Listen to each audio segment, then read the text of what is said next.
Hello, everybody. Welcome to the special business meeting for the District of Squamish for Tuesday, July 29th. Holland Squallen, plus Squamish Okmeo. Welcome to the traditional territory of the Squamish Nation, who have been stewards of these lands since time immemorial.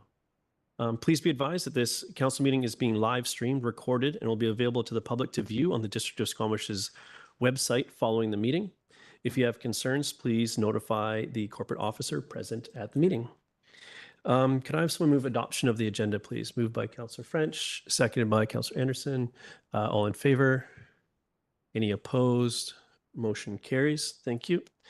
So our first order of business is a consideration of a development permit DP number 623 for Garibaldi Springs Phase 3. And I will invite staff forward to for the presentation.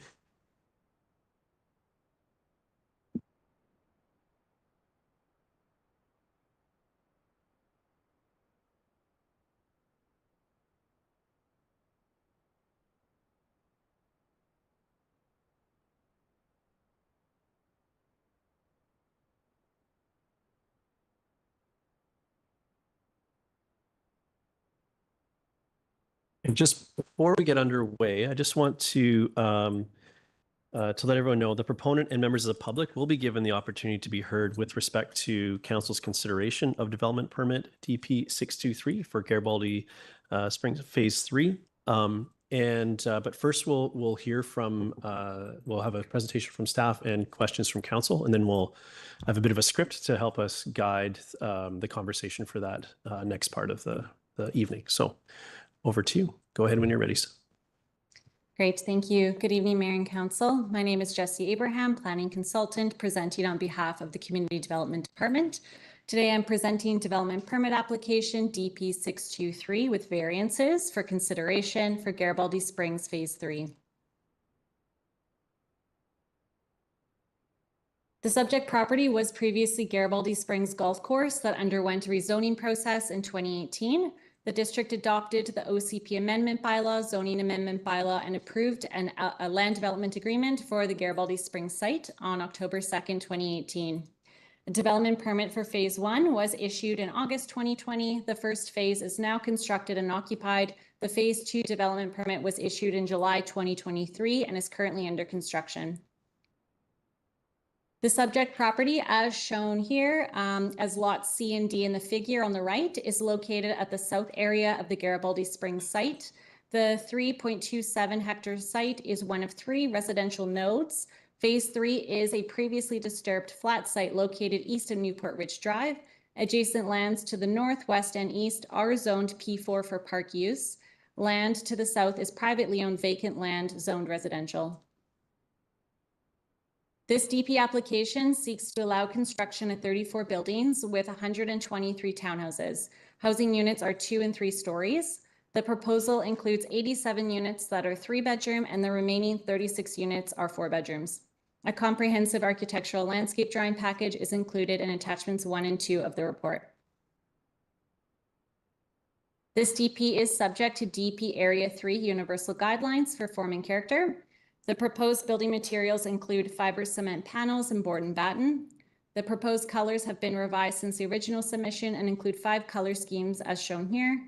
Proposed colors include light and medium grays, complemented by tan and wood tones and shades of green. Colors are found in the local maritime or rainforest environment. The following variances are proposed as part of the development permit application. First, to vary minimum driveway length from 6 meters to 0.7 meters.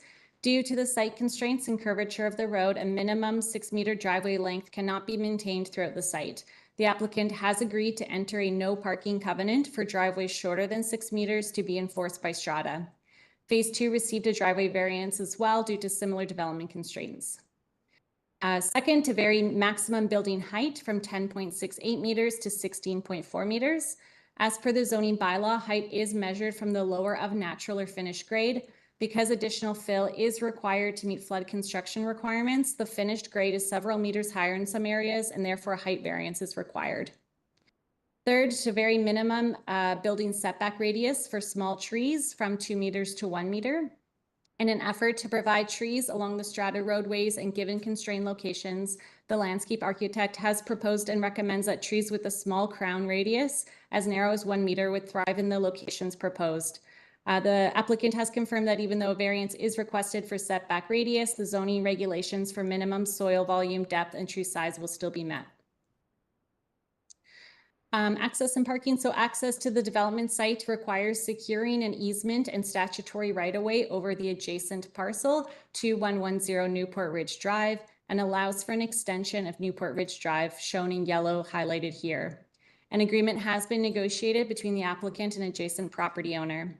DP issuance is conditional on registration of the road easement and SROW plan on the adjacent property, and registration of a no occupancy covenant requiring that the road and turnaround be constructed prior to issuance of any occupancy permit.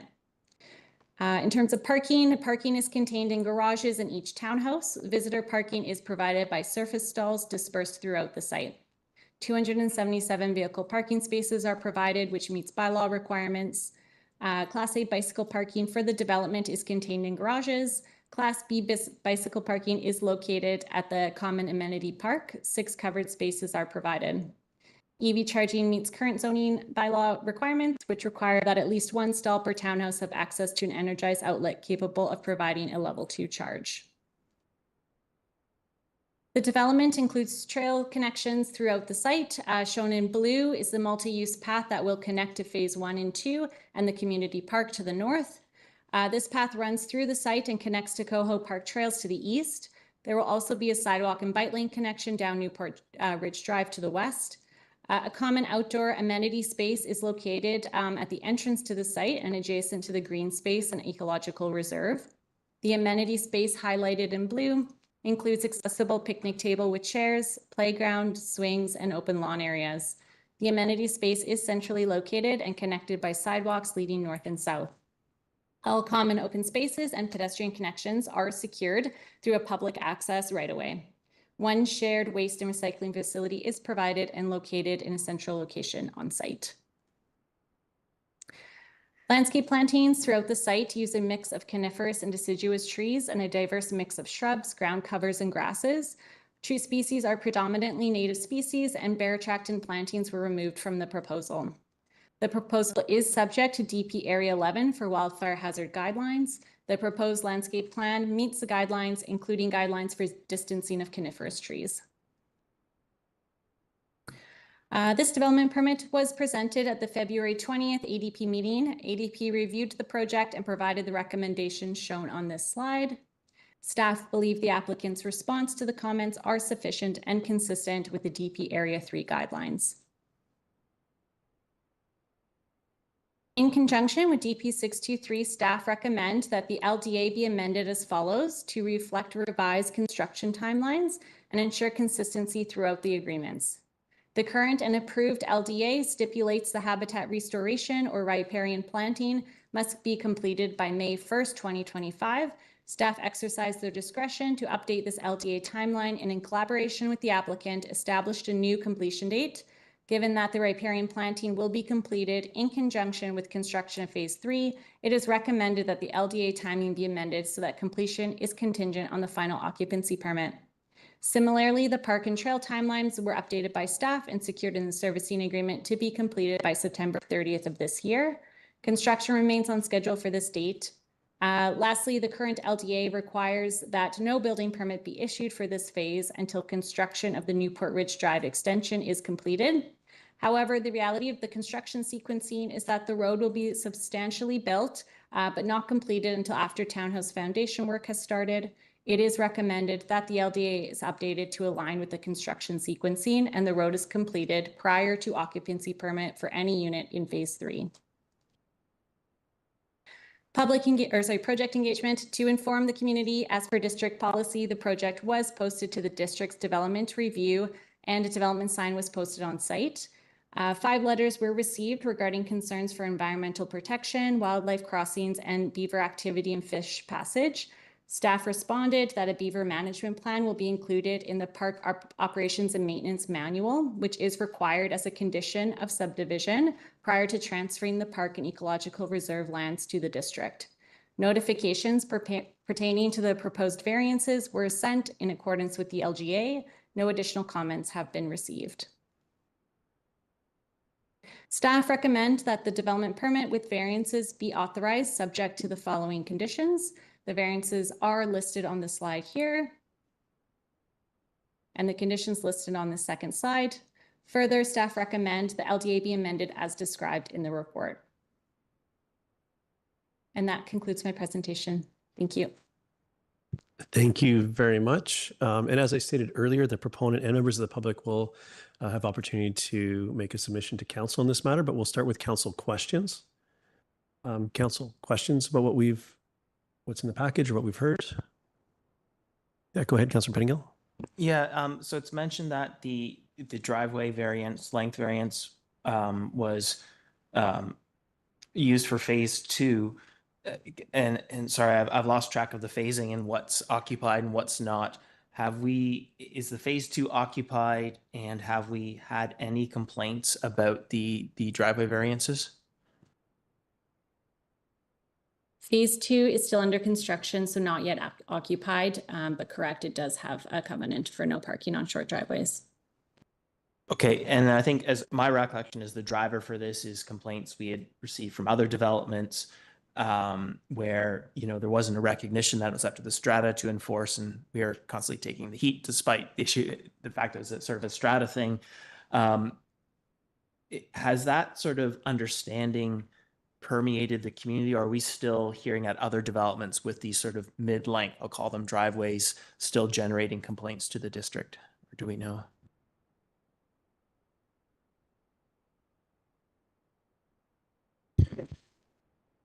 Good evening, Jonas Simonicki, Senior Director of Community Development.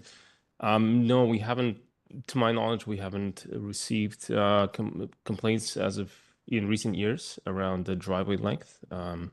So this may have been an issue related to a particular development that's not occurring any longer. Okay, and then I guess sort of thinking about if we sort of stuck to the long driveway that it doesn't require, but gives more room for larger trees, and with the tree canopy study and so on, was there any thought given to sort of the knock-on effect of sticking with what's in the LDA and how that might facilitate or encourage larger trees, more canopy? Through the chair, we did promote longer driveways to provide enough soil volume and width for trees, and that was provided in some areas. In other areas where it's more constrained, due to the curvature of the road and the site constraints, we weren't able to always achieve that, but it was considered.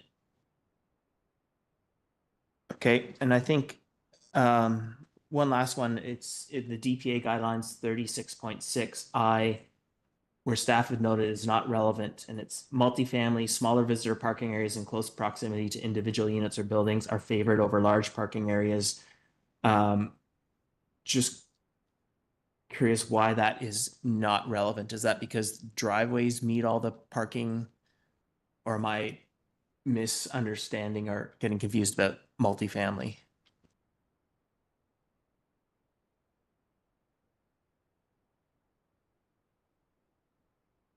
Through the chair, apologies, perhaps that's an error. Visitor parking is dispersed throughout the site and meets that guideline. Okay, thank you. Council, go ahead, Councilor Stoner. Yeah, thank you, through the chair. A few questions on the similar vein to Councillor Pettingill. In phase 2, the driveway minimum length was varied with the rationale that we weren't able to achieve the full length driveways in steep slope terrain. And so I'm just confused as to why that would then apply here as well, or what the rationale is. Is it just that, yeah, what is the rationale? Yeah, through the chair. The rationale is due to the site and developable area and the density that is proposed and allowed as per zoning. Due to the curvature of the road, The lengths of the driveways do vary throughout the site, and due to the siting of buildings, that is the rationale provided for this variance. And can staff just speak to the functionality of that? So when we typically think about, I remember last time this came, I had a really hard time wrapping my head around even the language of it, like the requirement of the minimum length being 1.7 meters. But can staff just speak to like in form and function, like what does that look like? So if you have like a 1.7 meter driveway, what, like, is that usable space? Is it necessary? Would it be better to just drop it down to 0 meters? Like, what's the purpose of a 1 or 1.5 meter driveway?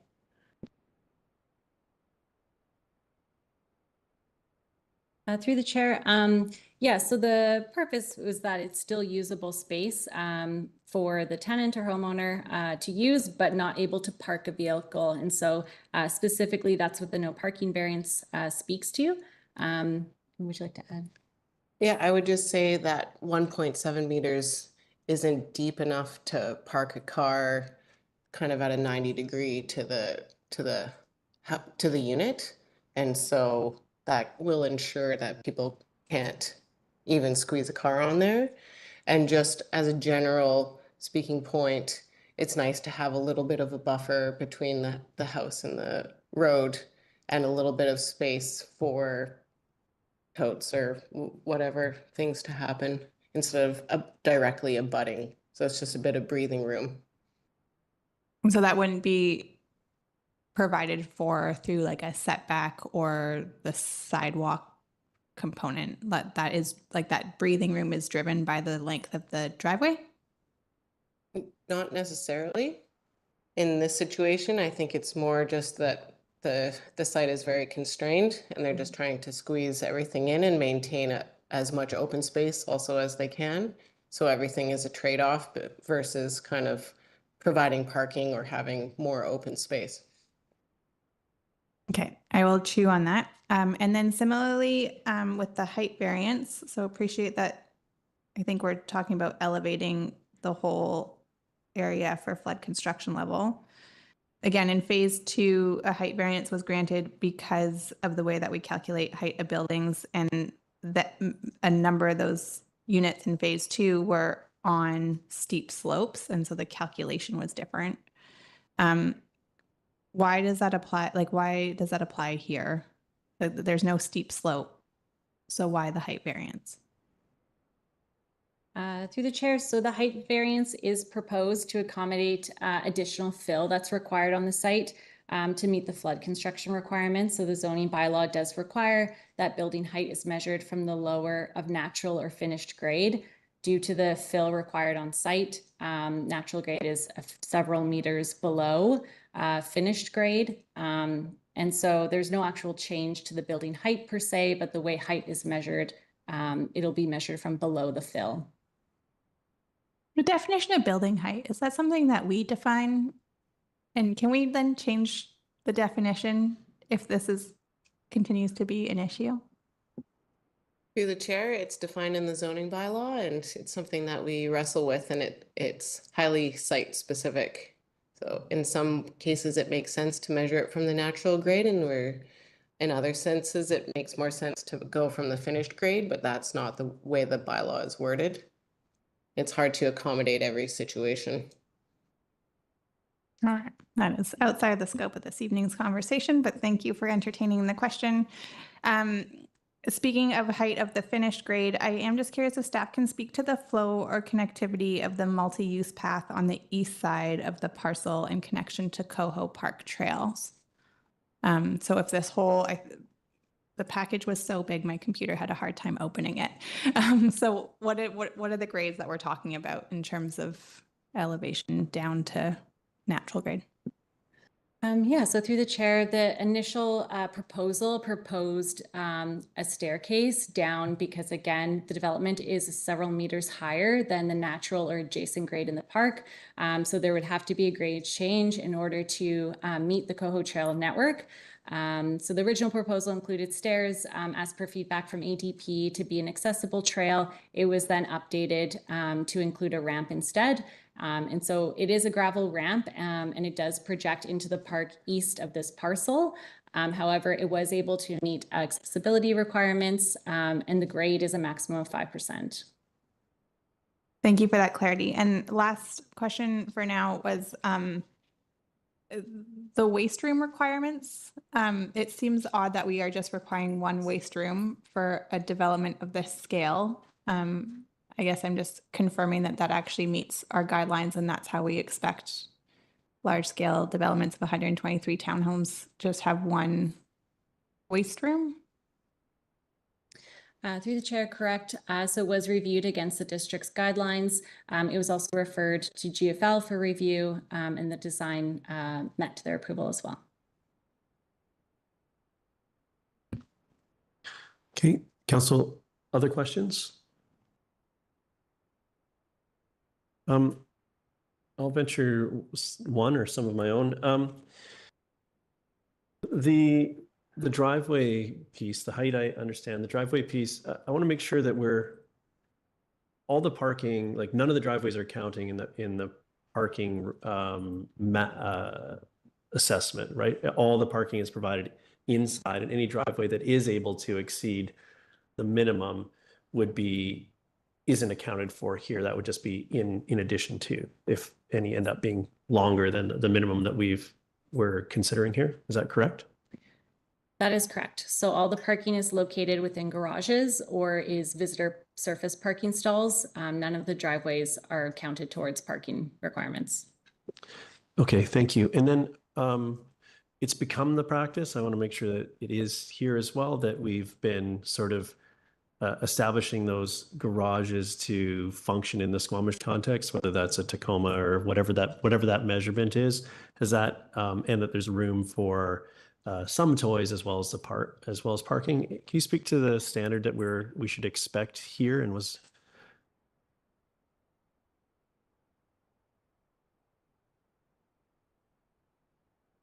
So the parking measurements within the garages meet the zoning bylaw requirements for minimum parking area. So minimum parking area doesn't include any additional for stuff that takes up garages sometimes, bikes, stand-up paddleboards, that kind of thing. Like some of these where all the parking is contained inside a garage have had an intentional additional space to account for that. Is that not what we're seeing here? Correct. So some driveways will have additional space beyond just the vehicle parking that's outlined in the garages. But in terms of vehicle parking, it just meets the bylaw requirements for dimensions. Okay. Councilor Pettingill. Just on that note, I recall from a previous discussion that for some reason in our processes, we can't mandate amount of storage in a building or units. Like that's not one of the criteria that we can dictate. Someone offer comment on that? Go ahead. Through the chair, that is correct. It's there are certain provisions that local governments are allowed to regulate, and the rest kind of falls to the building code. So usually interior components of the building are something that the building code regulates. And so, for instance, parking is something that is expressly allowed in legislation for local governments to regulate. And storage would be one of the things that isn't. Okay, I'll mull that over. Thank you. Other questions on this before we open the floor up to the proponent or members of the public? Okay, sorry, I have a bit of a script to help us with this next phase here, so bear with me.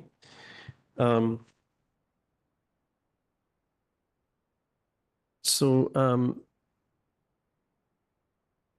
the proponent members of the public will be given an opportunity to be heard in respect to council's consideration of development permit number 623.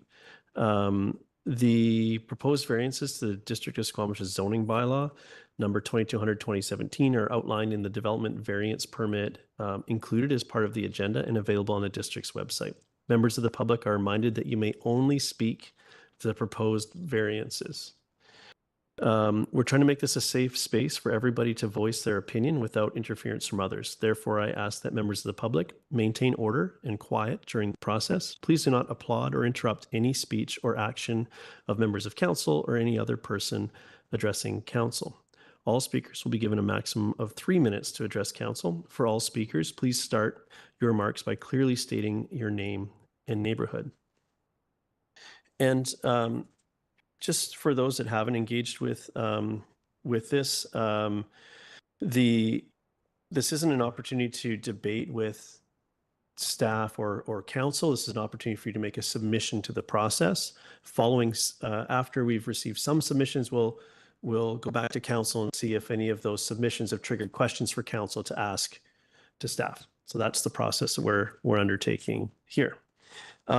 So as is our process, first we have an opportunity for to invite an official from the Squamish Nation to comment on the proposed zoning. I don't believe we have anyone with us this evening for that opportunity. So next I'll now ask the applicant or the representative to comment, after which everyone else will be given opportunity to speak. Would the proponent like to offer comment? Yes. We'll get you at the podium here and you'll have 3 minutes to address council. Thank you.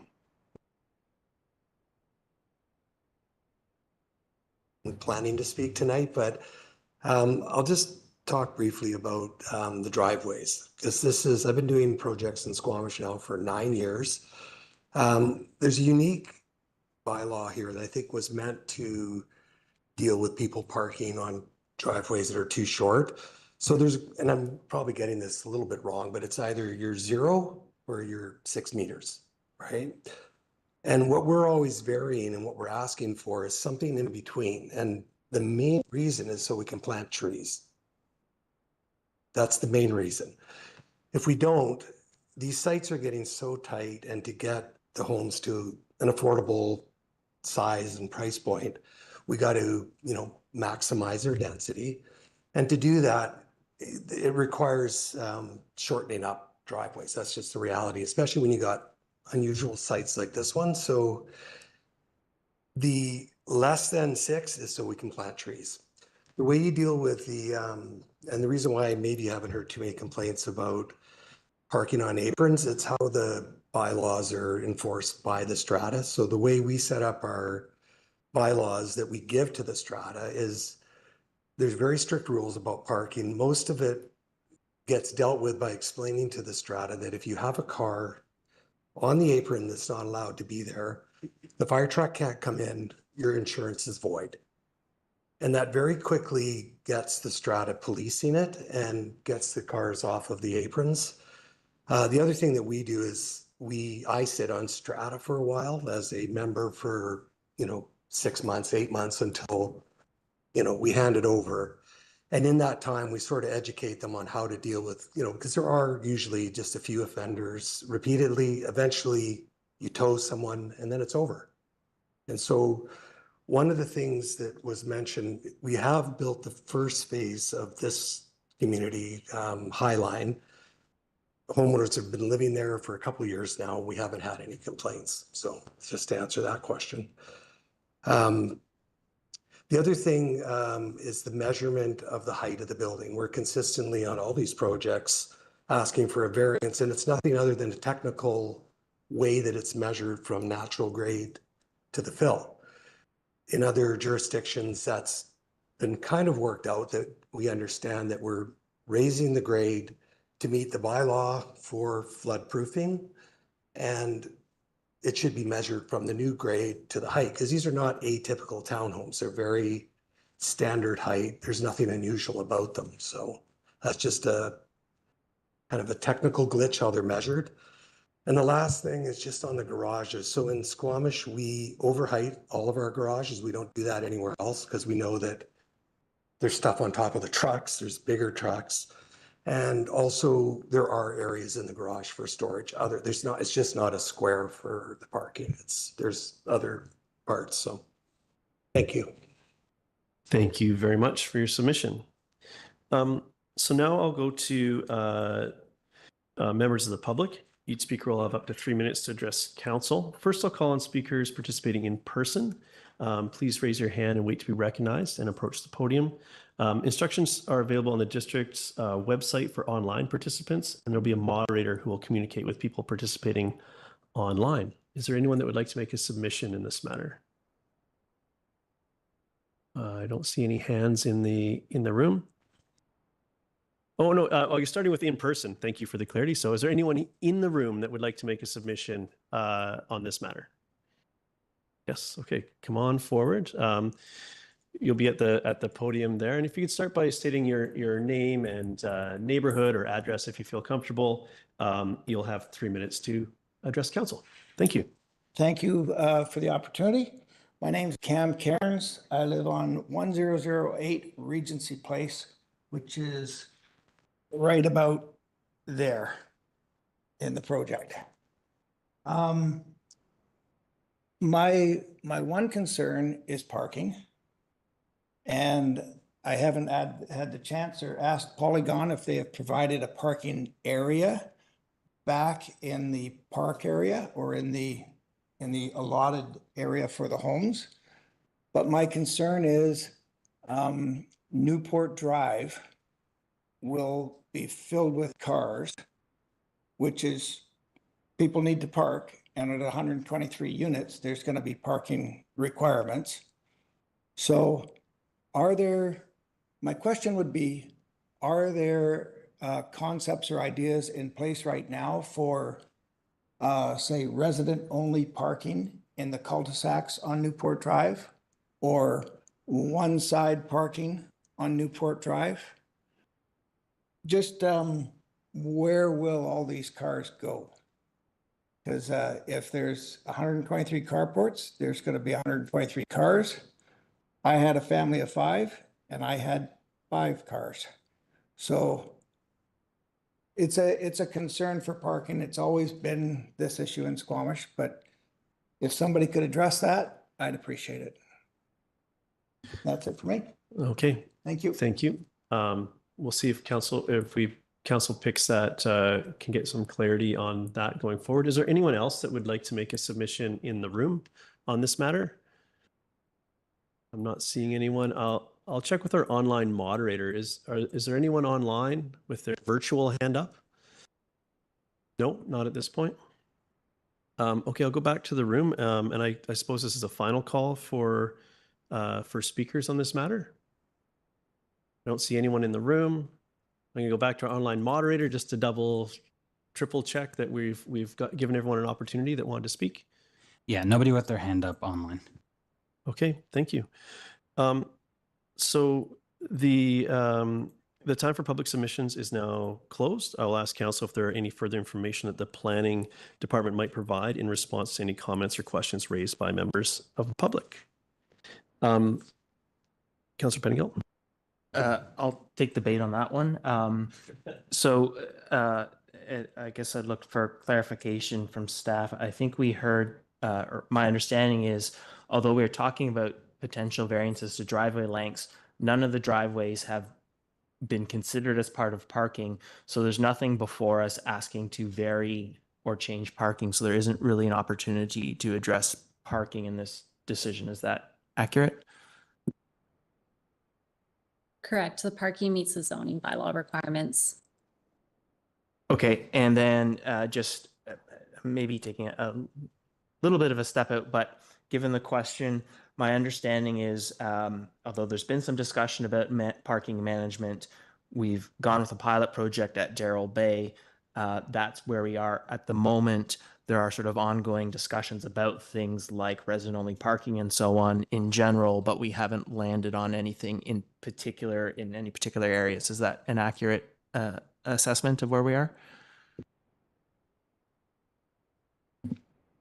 Through the mayor, that's correct. Okay.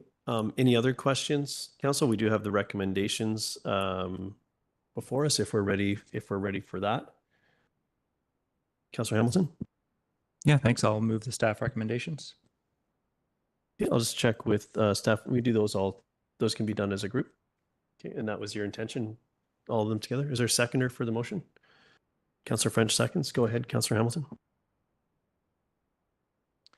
Thanks very much. All told, it looks like these are actually fairly small variances, which are contingent on somewhat technical details of our zoning bylaw for what is a fairly large development. So I'm happy to speak in support of these variances. And I'll perhaps also take the bait on the parking question. I think that one of the things we need to do within our community is charge fair market value for the parking that we do provide on street so that people are willing to pay fair market value for parking on their property. Thanks. Thank you. Other comments on this? Go ahead, Councillor Pettingill. Yeah, thanks. These seem like in the scheme of things, rather technical and sensible amendments. The one thing before I heard the responses today, I was considering is asking if we could have some signs saying, just clarifying that parking is managed by the strata. But it sounds like there are already solutions in place that are working here, and maybe Squamish in general is more understanding of where strata has responsibility. And so it didn't feel like that was a necessary thing for me to try and add. And so given that, I'm happy to support this. Thank you. Thank you. Other comments? Go ahead, Councillor Stoner. Yeah, thank you. Through the chair, I will be supporting the motion on the floor, similar to my council colleagues. I think the variance with regards to the minimum building setback radius for the small trees is reasonable and ensures that we still get trees planted in this area, which we know results in more livable communities and cooler communities in a heating climate. The principal building height definitely sounds like a technicality to me, and I look forward to maybe having an in-depth discussion around how we actually measure building height and if we can do that more cohesively across not just our local government, but maybe with others too. And then the component of the reduction in driveway length, I think is reasonable and functional given that there is already parking made available within the sites. And having spent some time in the first phase of this development up in Highline, because the Housing Squamish is managing the affordable units up in that space. It is actually a really effective method that has been established up there, that there are no cars that are actually just lingering on the strata roads. And so I think that the system that we have is working. And so I think that it's proven to be functional and willing to support the variances requested. Thank you. Other comments?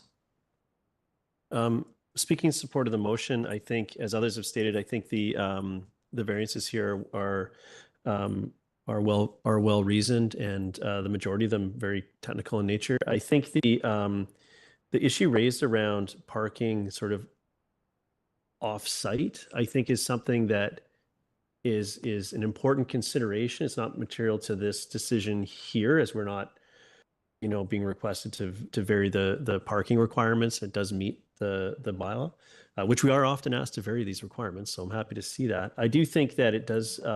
It is a challenge as how our overall neighborhoods work. And I know this is something that council's alive to and we've touched on in various pieces of work. But it does deserve some more attention as things move forward, and whether that's resident parking only or whatever the appropriate measures are in the various areas. But for tonight's discussion, I'm happy to support, and I think that's a separate but important matter that council or a future council will continue to grapple with over time. Any other comments here? Go ahead, Councillor Stoner.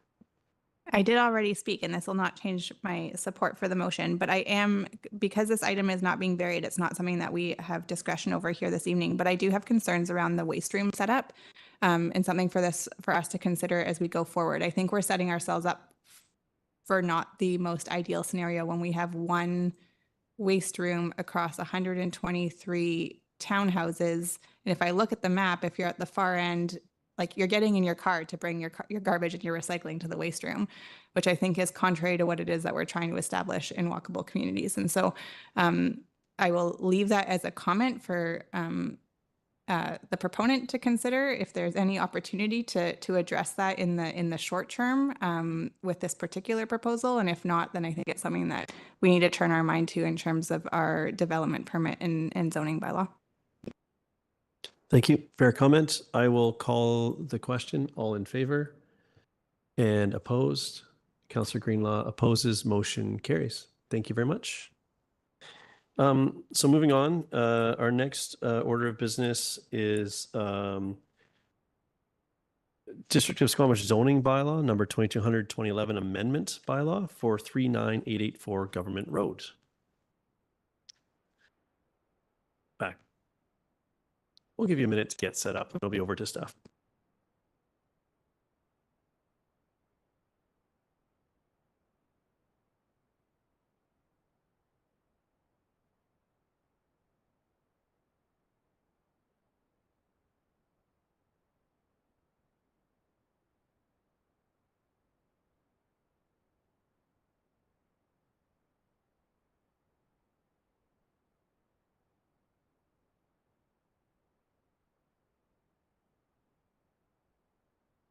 Good evening, Mayor and Council. My name is Asia Philp, planner with Community Development Department.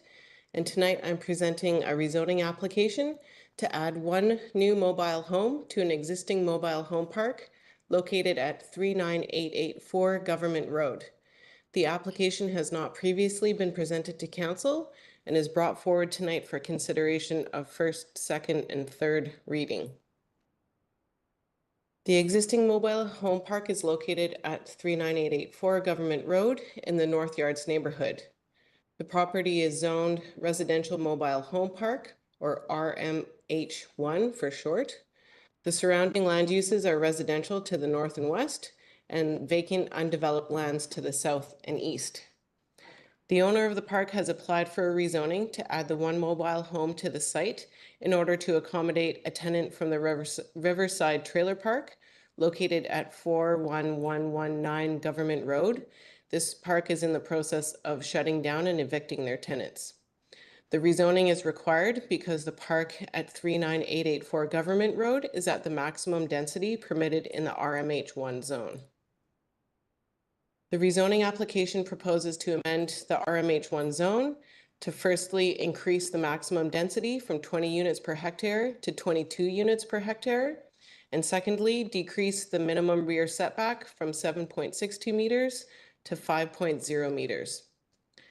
The increase in density and the decrease in the rear setback would only apply to 39884 Government Road. It would not apply to any of the other existing properties that are zoned RMH1. And this would enable the one mobile home to be placed in the southwest corner of the property, as shown on the plan outlined here in red. The RMH1 zone already allows the maximum mobile home density to be increased to 22 units per hectare, but it requires that a minimum of 10% of the lot area be put to common usable open space in order to achieve this higher density. And this is not possible at the site due to the existing constraints. There's just not enough room to have common usable open space to the 10% in order to achieve that density. The proposed mobile home is also not able to meet the applicable flood construction level, FCL for short, due to the hardship of structurally elevating the mobile home to the full flood construction level. The applicant has applied for a site-specific exemption from our floodplain management bylaw. They've submitted a flood hazard assessment report from a qualified professional that certifies that the mobile home can be used safely. The applicable FCL is 7.4 meters here, and the mobile home will be elevated to 7 meters. To inform the community, per policy, the project was posted to the district's development review map. A development sign was posted at the site. No public comments have been received. No project information meeting or PIM was held. So staff are in support of the rezoning application as it aligns with Council's strategic plan objective to increase diversity of housing forms and tenure types to promote affordable and attainable housing for people living in Squamish. The rezoning is also in alignment with our objectives for inclusive housing mix and diversity in the official community plan. So this rezoning was triggered by the applicant's desire to add one new trailer to the existing mobile home park to accommodate the relocation of a tenant from the Riverside Trailer Park, which is in the process of shutting down. As the applicants have successfully gone through the district's floodplain management bylaw site-specific exemption process, showing that the mobile home can be safely located at the site, and also given that the home will be moved from a high flood hazard location to a lower flood hazard location, staff are recommending that zoning amendment bylaw number 3176 be given first, second, and third reading, and that prior to adoption of the bylaw, that a flood hazard covenant be registered on title. So that concludes my presentation. Back to the chair. Thank you very much. Council, questions? Or we have recommendations before us if that's where we are. Councillor Hamilton? Move the recommendation. Councillor French seconds. Would you like to speak to it, Councillor Hamilton? This sounds like a very simple, very small accommodation we can make to help facilitate somebody needing to move their home. So happy to accommodate. Thank you. Councillor French? Yeah, thanks, Mayor Herford. We've lost a number of mobile homes in the last few years, and it sounds like something like 30 more are going to be lost through redevelopment in the near-ish future. And manufactured mobile homes like the one we're talking about here are amongst the most affordable to rent and own in what has become a very high-cost community. So supporting this application helps to maintain housing diversity at a time when this housing form is on the decline and being replaced with more expensive housing forms. So I support truly affordable housing and this zoning bylaw amendment. Thank you. Councillor Pettingill? Yeah, thanks. I'm torn on this one. And my vote may end up being a bit of a protest vote with some assessment of how my colleagues will go. I have spoken many times about in this whole area needing to feel comfortable. There's a risk assessment in relation to the pipeline to know what risk we're exposing people to. And I would say more generally, and following the same principle, I see, this is a real need in someone who is in a situation of being in a mobile home, which my colleague identifies as one of the more affordable forms. The place where they've been living is shutting down and they need somewhere to go. And so my concerns about the pipeline risk is a bit easier when we're talking about new housing for new residents who have some degree of other choice.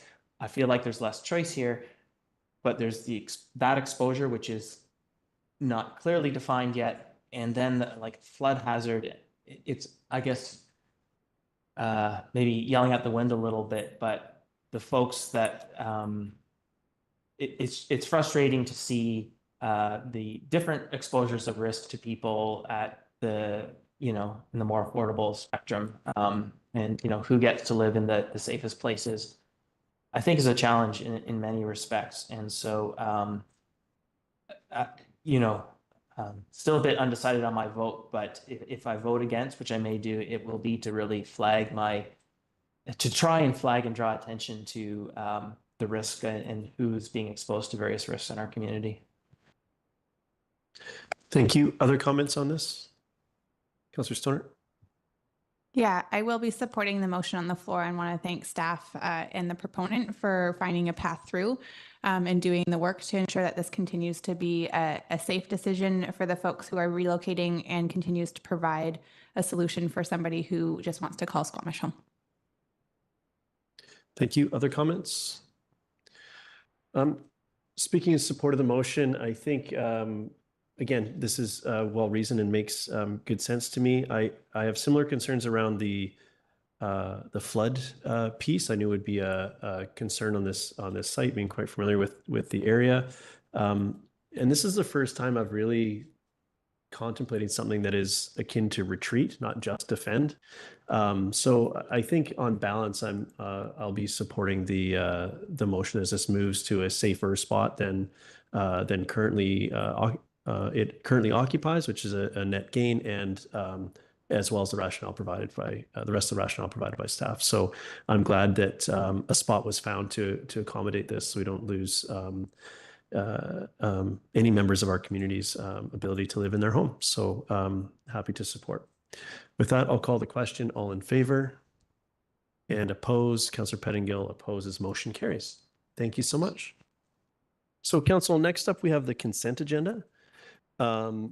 Is there anyone that would like to move, pull anything from the consent agenda this evening?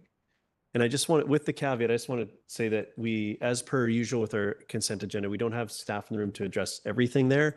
And if it's more than comments, we'll likely need to refer those items to a future meeting, which in this case will be in September or points beyond, depending.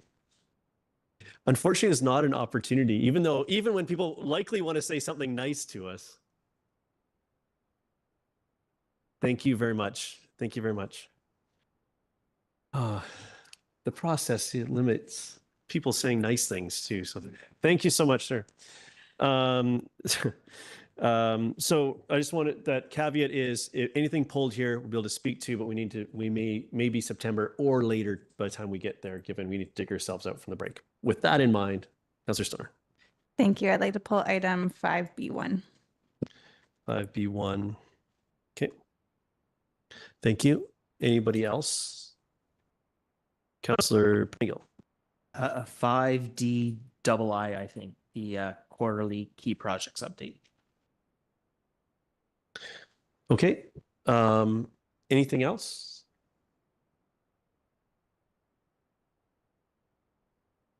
Okay, so we're good. So if I have some move consent agenda, Councillor French moves, I'll second. All in favor? Motion carries. So we're going to go to correspondent action requested, and then we'll come back to the items referred from the consent agenda. So we have this request. We don't have any staff speaking to this. This is an item of correspondence that came in. So yeah, Councillor Stoner. Yeah, thank you through the chair. And I forward this to staff asking that it be put on an agenda because I wanted my council colleagues to consider the request as presented. I was curious if staff maybe had an update on how much money is in council contingency. If council wanted to consider this request, I suspect that would likely be the funding source. Yes, 30,000 has been allocated through council resolution, so there's 20,000 remaining. Okay, I'm gonna. This request is sort of a bordering on in kind. It's a bit different. We've got a contract, BC Transit contracting. Just is there a program for asks like this? Like, would this be covered in future potentially under partnership agreements or that type of thing? Like, is there an official stream for this, and are we going outside of that? Is the first question, and then so there's no mechanism for these types of asks currently. Is that my read from staff?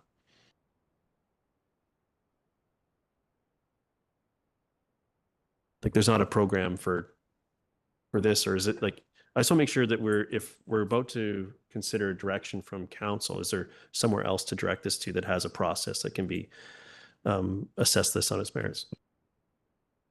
Thank you. Through the mayor, staff haven't done research on that and we're not aware of anything. Okay, thank you.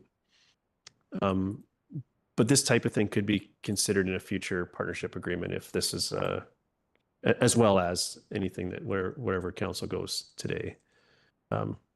I'll just put that out there. It can. This is the type of thing that we can figure out ways to incorporate if we seem appropriate. Councillor Stoner.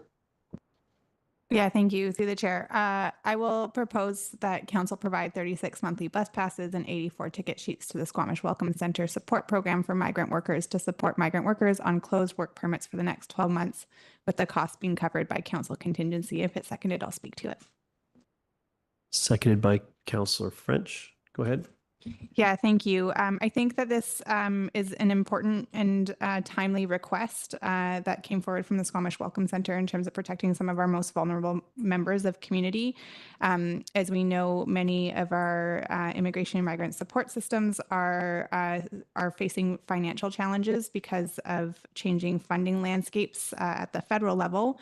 And so I don't think that this, I don't expect this to be necessarily reoccurring in this manner, but I think that this is timely as of today, and why I think council contingency is a useful place to put some money. It's a nominal amount, less than $3,000, to cover this cost for the year. And in that, I think, as I looked forward on the agenda planner, we have long talked about shifting the pay structure around our transit system, looking at free transit for youth. And there is actually a discussion coming forward with BC Transit on that in the next few months. So I think that we can have a broader conversation around how we value transit and doing this in a more systematic way going forward. But I just wanted to provide the opportunity to actually action this request today. Thank you. Thank you. Any other comments? Councillor French and Pettingill. Yeah, thanks, Mayor Herford. I guess just everything that Councillor Stoner just said. I think that the program sponsored by the Squamish Welcome Center is valuable, and the contribution of this transportation resource for the folks in that program could really make a huge difference in their lives. Thank you. Councillor Pettingill. Yeah, and just to flag, I do have another couple thoughts which may require a motion on the same topic, but I don't think it's appropriate to amend this one. So I just want to flag after we deal with this. I will say I will support this. I am, for me, this and probably a mobile phone and a few other things should be a condition of being an employer in this program. I'm not sure that in general this is something we should fund, but that gap exists, and I think it's a gap I'm not comfortable with, and we are pretty fortunate as a community, and I would like us to step in for now, but I will address some more on that after this motion. Thank you. Any other comments? Speaking in support of the motion, I think this is something that will be quite impactful for the folks that need it, and we have the ability in our budgets to do it. So I'm happy to entertain this. I do think that similar to some other comments, some of the comments have been around like structurally, should we be doing this in perpetuity? And I think that's something that we need to be aware of, and there's likely other groups that would benefit from a similar action. So I think this is an appropriate step, but some broader discussions around how best to support our community are valuable. So look forward to those future discussions. But I'm happy to support this in this way at this time. So I'll call the question. All in favor? Motion carries. I'll go, Councillor Pettingill, you had some additional comments or thoughts on this? Yeah, two things. Just building on Councillor Stoner's comment that the community covering the cost of youth transit fully is coming back to us. I would just hope that we could include in the information the cost of covering all transit, like the community doing that rather than the fare box, just to inform our discussion. That would be useful context when that comes back. So I don't know if that requires a resolution. That number is often included, so I just want to make sure. I don't know that we have anyone here that can speak to the scope of that project at this time. I'm happy to be corrected if someone can. So I'd rather not entertain a motion to that effect. It could be a lot of work. I think if that's an important piece for the decision making when it comes back to us, it's not there, we can make that direction at that time. Yeah, for some reason the number 349,000 is the number it would cost us if we did away with the fare box, but it's just that sort of one number. I just want a reminder of what that is, sort of where we are. The other piece is, I think there is an advocacy piece, and so I wanted to flag this. I think it's actually more of an FCM thing. So I don't know if that normally goes LML, JU, BCM, FCM, or we go direct to FCM. Looking for a bit of support, but I would like to flag this as a potential advocacy topic to FCM. Okay, we'll take that away. I don't think this room is as familiar with that process as others, but there are resolutions there, but they're far more focused than we see at BCM. So we can take that offline. I think just as a reminder of recollection of numbers, I believe there was a larger number that involved the impact of losing that fare box in driving ridership, and it involved buses, which was millions actually. But we can dig up that last report, and that number is likely grown given that it was a few years ago. But just to set expectations of anyone either at the table or or watching online. But that's fair. Is it so? Those are the comments for now. Okay, thank you. Next, so going back, we had the item B2. Was that Councillor Stoner? We'll go through the order that they appeared originally in the agenda. Yeah, thank you. I wanted to pull this, which is an update from the Ministry of Forests, who are doing some engagement on the Heritage Conservation Act transformation project, which could potentially be some substantial changes. And I just wanted to flag it for my colleagues and maybe for staff as well, that it might be worthwhile attending if you are available. There is one session specifically for local governments. I think it was on August 12th, and then 2 additional broader stakeholder engagement sessions. The changes in the Heritage Conservation Act are very important and put a lot of emphasis specifically on archaeological requirements. And we also know that that has had implications, both time delays, cost escalations for some core projects, both within our community and across the province. And so just as an information component, I wanted to flag this with staff and council for their consideration of attending, but I'll move receipt otherwise. Nice. Okay, thank you. Are you seconding receipt? And then you can comment on it? Is that okay? Yes, Mayor. Okay, so it's moved and seconded. I'll count that as your comment. Councillor Stoner, I'll go to Councillor Anderson. Yes, I'll just add the comment that there are aspects of the proposed package that have been in the works now for about 3 to 4 years that are significant for us. And just to back up a bit, Mayor Elliott asked me to follow an earlier engagement process for this Heritage Conservation Act transformation project. And one of the highlights of the proposed changes is the change to the date of 1846 in the current act. If an artifact is dated to 1846 and earlier, it is automatically protected under the act. That is to change. It will now, that date will be removed, and this means that, for example, the Chikai Flume, which was built by Squamish Nation individuals that runs through our cemetery, is now an eligible artifact to be considered for conservation under the act. So it's going to open up a whole new field of sites and artifacts that will now be considered under the act where currently they are not. And this is going to be probably the largest impact of this proposed transformation project in the long run. We will be confronting sites and artifacts that will now fit under the act, whereas today we do not. This is viewed as a positive change, and in fact requested by First Nations around the province, but also by the non-Indigenous community of heritage organizations. Thank you. Thank you. I see no other comments on this. I'll just venture my own. Thank you for flagging this piece of work and for following along as you have been doing. Yeah, I will happy to support receipt. I'll call the question. All in favor? Motion carries. Thank you. And I believe, then the next piece is Councillor Pettingill, I believe you pulled the quarterly key projects update. Is that correct? Yeah, and I'm going to have to apologize for this because we've got the updated agenda. I was looking back through the original one to make sure I had the page number, the reference accurate.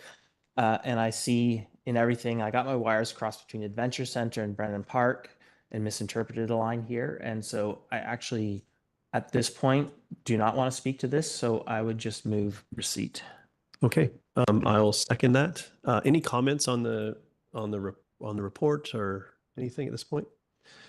I'll just thank staff for compiling it and keeping us up to, abreast of what's happening out there with our major our significant projects we have underway in the community. So happy to support. Call the question. All in favor? Motion carries. Okay, Council, I think What I will do now is we'll take a 10-minute break before we get into the last item on our agenda. We've earned a break. We've been a little over an hour, so we'll recess and we'll be back at 7:20. Thank you.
Chair? Yes, I just call the meeting back to order, and then I will go directly to, so I'll call the meeting back to order. I will go to Councillor Stoner. Thank you. Through the chair, I'd like my council colleagues to consider deferring this item to the next regular business meeting. If it's seconded, I'll speak to it. Councillor Greenlaw, you're seconding the motion. Go ahead, Councillor Stoner. Yeah, thank you. While I do recognize that we are on time for our evening agenda, we did not actually complete our afternoon special business meeting. So this is our second special business meeting on the 5th Tuesday at the end of July. All the other items that have been presented to us are time sensitive and urgent in nature, whereas I don't think that this one meets that criteria. And so I would urge my council colleagues to allow us to advance the ongoing business that we have in our other meeting that is time sensitive and urgent, and we can defer this to September. And I don't think that that has any particular challenge to the proponent as presented, because they're still waiting for a decision from the province in at least November at the earliest. Okay, other comments on this? Councillor Pettingill? Just to add to what my colleague said, I have a number of questions that are outstanding that I would need to make an informed decision. My understanding is staff is not in a position to be able to answer a number of those tonight. And so I would like, I think, an additional reason in addition to time management and focusing on the time sensitive issues, this allows the room to get those answers and then we can proceed more efficiently. I think in my mind, we'll have addressed all the questions we can address at that point, and then we can move forward and make an efficient decision the next regular business. Thank you. Other comments on this matter? Oh, yeah, go ahead, Councillor Greenlaw, and then I'll go to you, Councillor Hamilton. Yeah, I just want to speak in support of the motion and echo some of the comments that have already been made. There's no real time constraint or any reason to push this through tonight. I don't see any harm in waiting until the end of the break. And similar to Councillor Pettingill, I have some concerns that I don't believe staff is equipped to respond to this evening either. So those are kind of my concerns. Thanks. Thank you. Councillor Hamilton. If I could, I know we're in the middle of a motion, but is it possible to have a question to staff? We can try. It's a sensitive timing as you've recognized. So try and we'll see what we can do with it. So the question is there a time sensitivity that would put the proponent into some delay if we were to wait until the next regular business meeting? Through the mayor, I don't see there to be a particular concern from a time point of view with the applicant. I'll go, yep, Ms. Glendale. Thank you. Through the mayor, I would like to add some additional clarity that the proponent has indicated that this is the timing that they would prefer to have a permit in advance of the fall to assist with their process. Do you want to make a comment based on what we've heard, or I can continue to go around? I'll come back to Councillor Pettingill. I'll make sure we hear from everyone first before. Okay. Other comments? I understand the time management component. We do have a lot of work to do. We have had a full day, as we often do. I think that some of the comments around the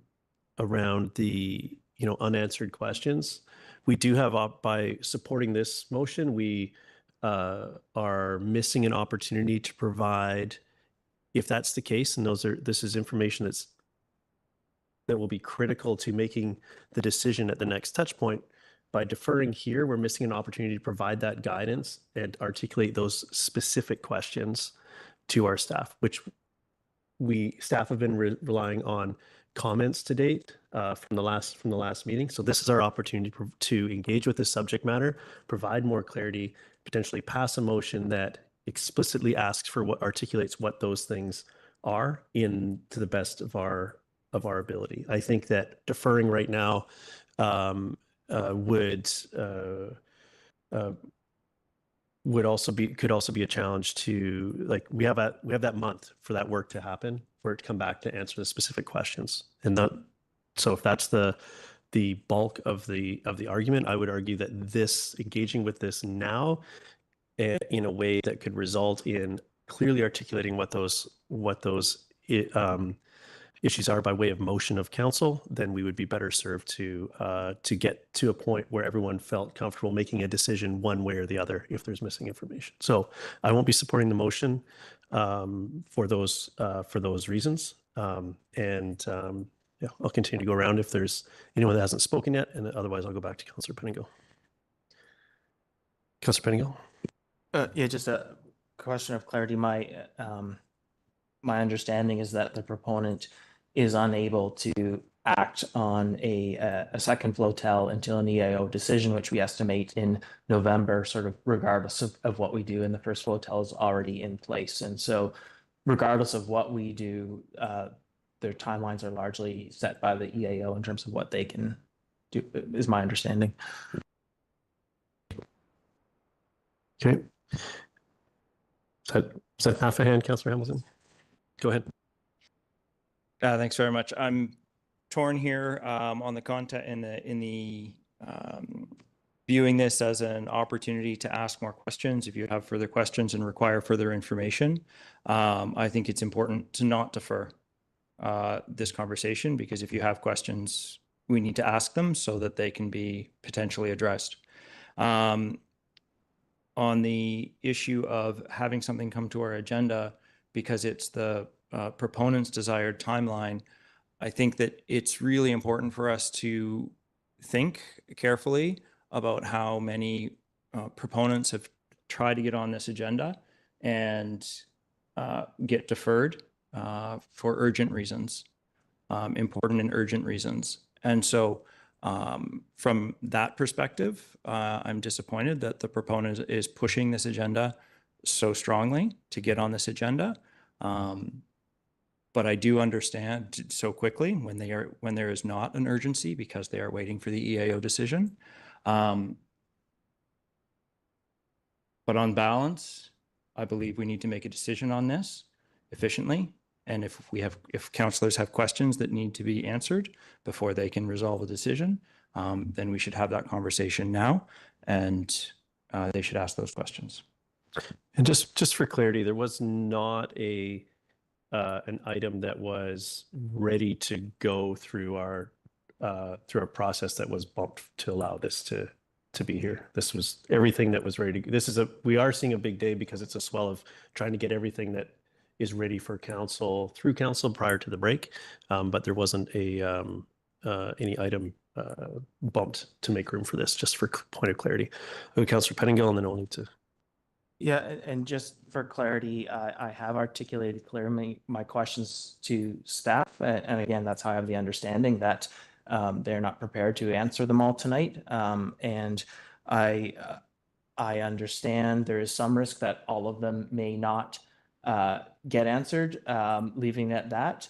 But I think staff are generally understand and accommodate when council questions come in, and so I feel that communication is sufficient at this point. And for me, the answers are important. Again, it's been a long day, it's been a long month.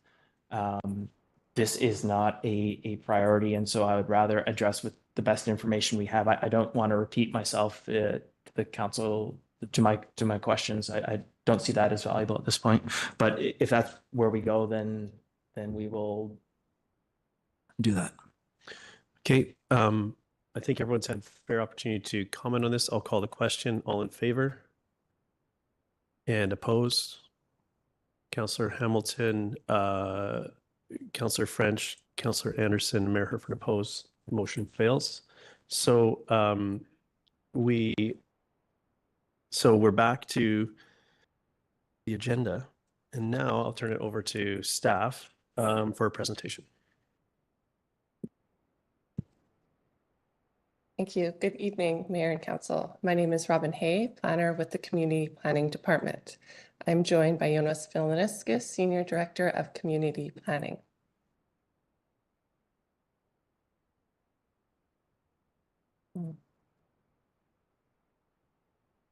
The purpose of this presentation is to present temporary use permit TU 000080, or TUP 80 related to the WLNG flotels to Council for consideration. I'll be covering the key points shown on this slide. It is noted that the staff report for this item was recently amended to remove reference to the community benefit offered by WLNG as it is not a relevant TUP consideration for Council.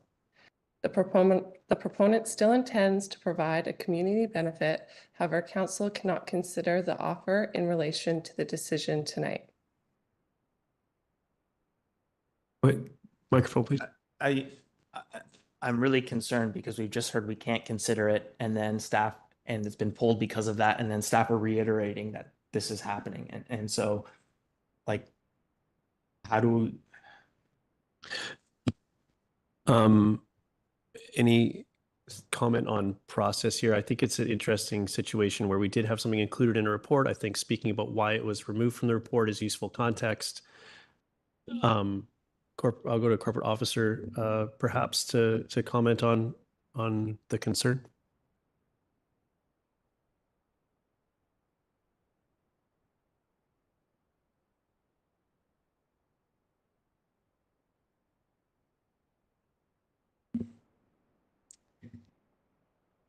Melissa Fontlito, corporate officer. Thank you for the point of the request for clarification. Because the community benefit wasn't considered to be pertinent to Council's decision regarding the temporary use permit this evening, it was felt that it was a housekeeping correction in the report to remove the reference to the community benefit to ensure that what was before Council in the report aligned with what was going to be considered as pertinent to the temporary use permit. Is there anything in the draft permit that speaks to that contribution or secures that contribution? Just to further, I just want to make sure that it's been removed from the report, but was it ever in the permit? Is it still in the draft permit? Through the mayor, it was never in the draft permit reference to the community benefit. It's not in the current permit, and it's not referenced in the report or any of the attachments before Council. Okay. I'd like to just to recognize my colleagues' concerns and my concerns about keeping this on site. I don't think we need to go further into this matter, which would be counterproductive to what we were trying to do with this change. But with that in mind, I do see your hand. I want to recognize, or do you have more to add, Ms. Fontlito? No, thank you. Just to be clear, my concern was, I understand and appreciate the clarification about why that was removed. My concern is around the follow-up commentary about what the proponent is or isn't still going to do. That to me seemed like a piece that we need to leave it. Okay, there's nothing in that. That's why that was where my follow-up came around. Is there anything that commits that? Is there anything here that attaches a string to it? And so we'll leave that aside. Thank you. I know it's a bit of an oddity. I will go back to staff.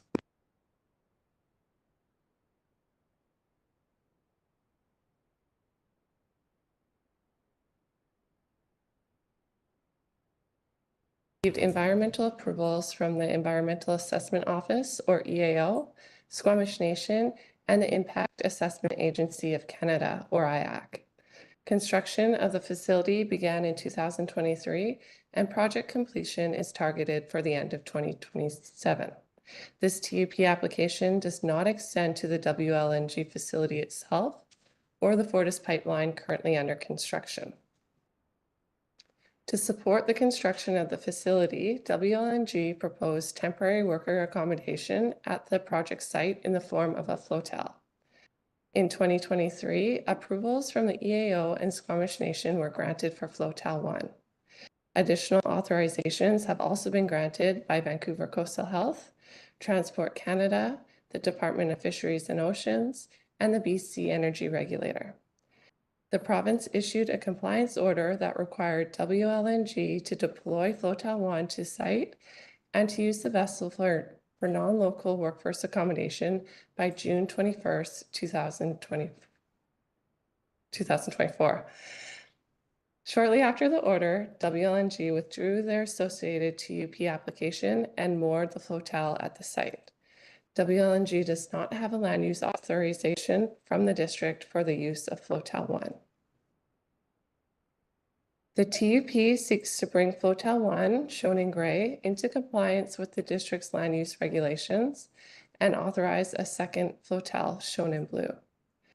Flotel 1 includes approximately 650 single occupancy cabins. It is proposed to remain in place through the end of construction in 2027. As workers are housed on board with limited community access, potential impacts are largely contained within the vessel. As the project progressed, WLNG has identified a need for additional worker housing to stay on schedule and is proposing Flotel 2. Flotel 2 would include approximately 630 single occupancy cabins. It is proposed to be in place by November 2025 and operate for roughly 2 years. WLNG is in the process of seeking approvals from all relevant regulatory bodies for Flotel 2. There are no restrictions preventing the districts from authorizing the TUP in advance of the other regulatory approvals. The TUP requires all other approvals to be secured before the permit is released. Before moving to the project assessment, I will provide a brief update on key changes since Council discussed this project at the committee meeting on July 8th. So a risk indemnification condition in favor of the district has been added to the TUP. The security deposit has been increased from $2 million to $4 million, and the daily charge amount has increased from a total of $10,000 to $10,000 per vessel. This fine would apply if the flotels are used at the site after the TUP expires. Also, staff are participating in the Technical Advisory Committee for the EAO and IAC amendment process related to Flotel 2, and we recently submitted input that reflects all of Council's feedback from the special business meeting on July 15th, along with additional comments provided by staff.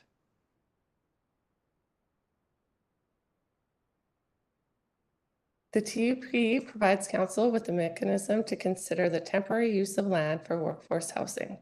It is important to note that the district, as a municipal government, has limited regulatory authority over installation and operations of a flotel for a major industrial project. These activities fall primarily under the jurisdiction of senior levels of government. Their decision takes precedent and may supersede those of local governments. The table on the following slides highlights how the TUP aligns with limited evaluation criteria for TUPs as outlined in the OCP. So number 1, demonstrates that the use is temporary in nature. The flotels are intended to support temporary workforce housing during the construction phase of the project. Number 2, the existing land use. There have been no active uses on the land since the closure of the wood fiber pulp mill in 2006. The site is currently zoned general industrial. Residential uses, including temporary workforce accommodation, are not permitted under this zoning. Therefore, a TUP is required to authorize this use on a temporary basis. The OCP land use designation for this parcel is Marine Gateway, which supports marine-related uses such as shipping, terminals, and vessel storage. Number 3, surrounding land uses. The site is located at the southwestern edge of the district with no road access and a high degree of seclusion. Number 4, potential conflict with residential uses. There are no residential uses near the site. Number 5, potential impacts of environmentally sensitive areas.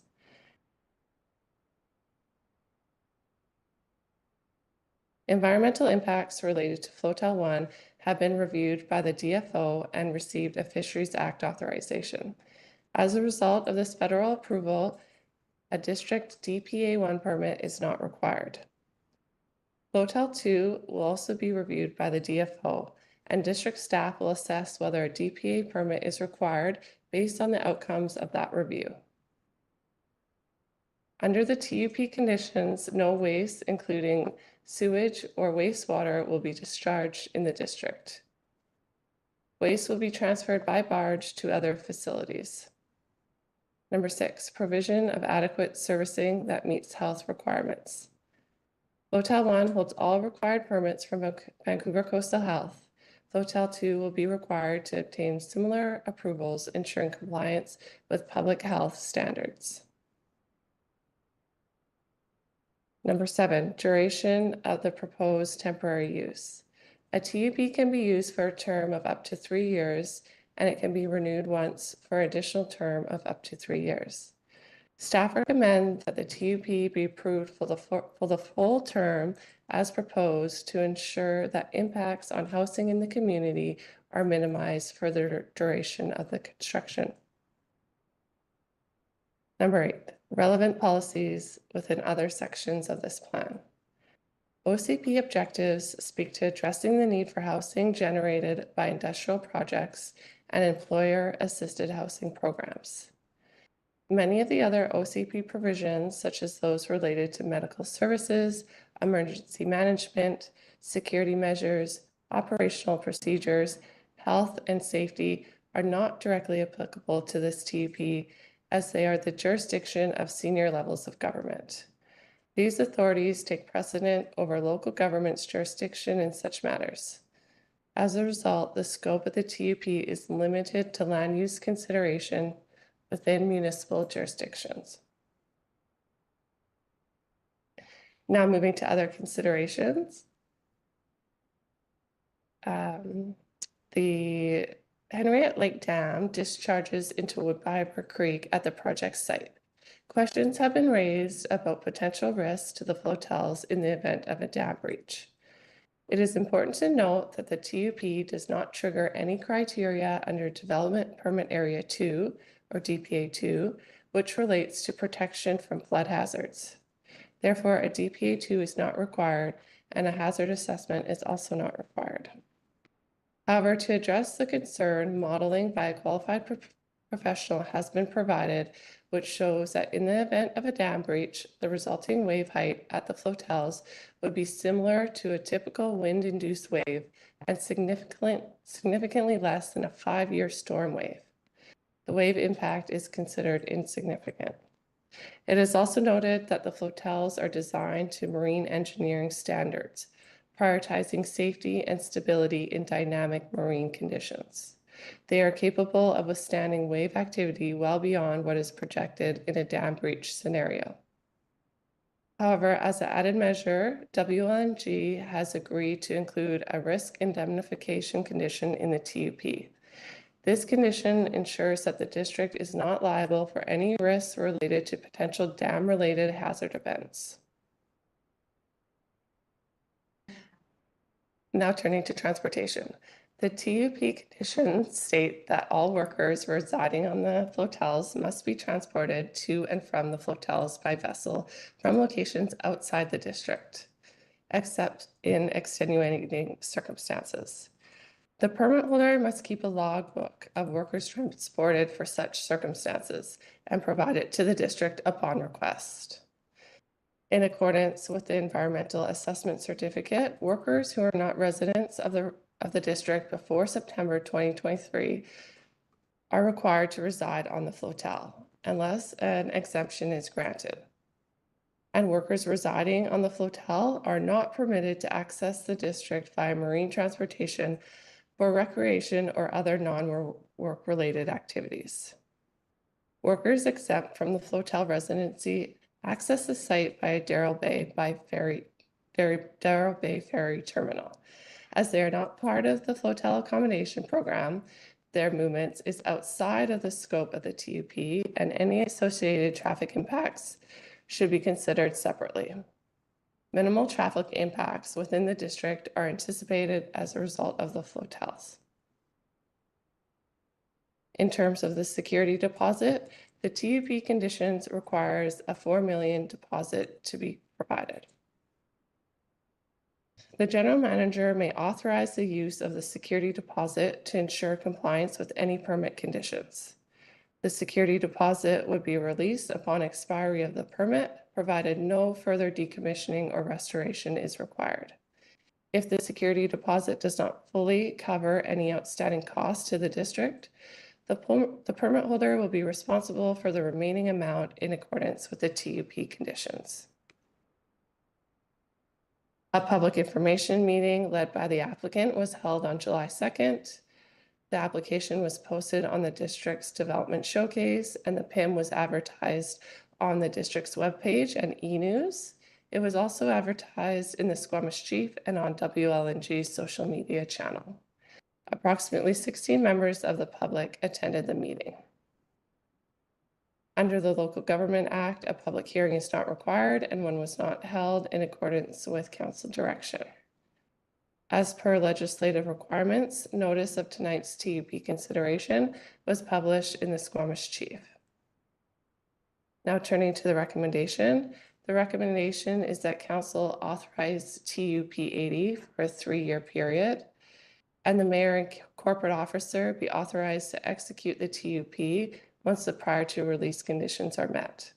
The prior to release conditions relate to obtaining all other external approvals or authorizations, providing a $4 million security deposit, providing a decommissioning and restoration plan, and providing emergency management plans. Thank you. And at this time, I welcome any questions. Thank you. Council, questions for staff on what you've heard or what we've read in the report to date? Councilor Pettingill? Yeah, so got a few things. The first, though, came out of, I believe I heard a staff refer to something a qualified professional's assessment said in terms of wave heights. I'm curious what else their assessment said.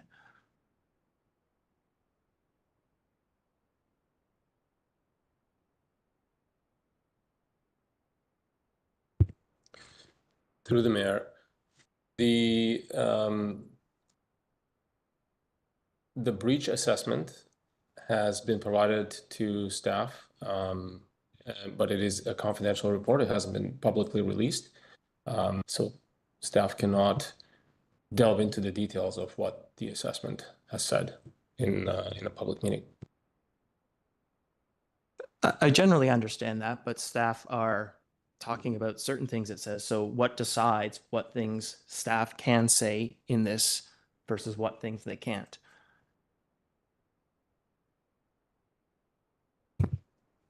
Through the mayor, WLNG has provided a memo to staff, which has been posted on the district's development review webpage, and that information is available to the public, and we can speak to the information in that memo. Okay, ponder that for a moment. So can I continue on to some other questions?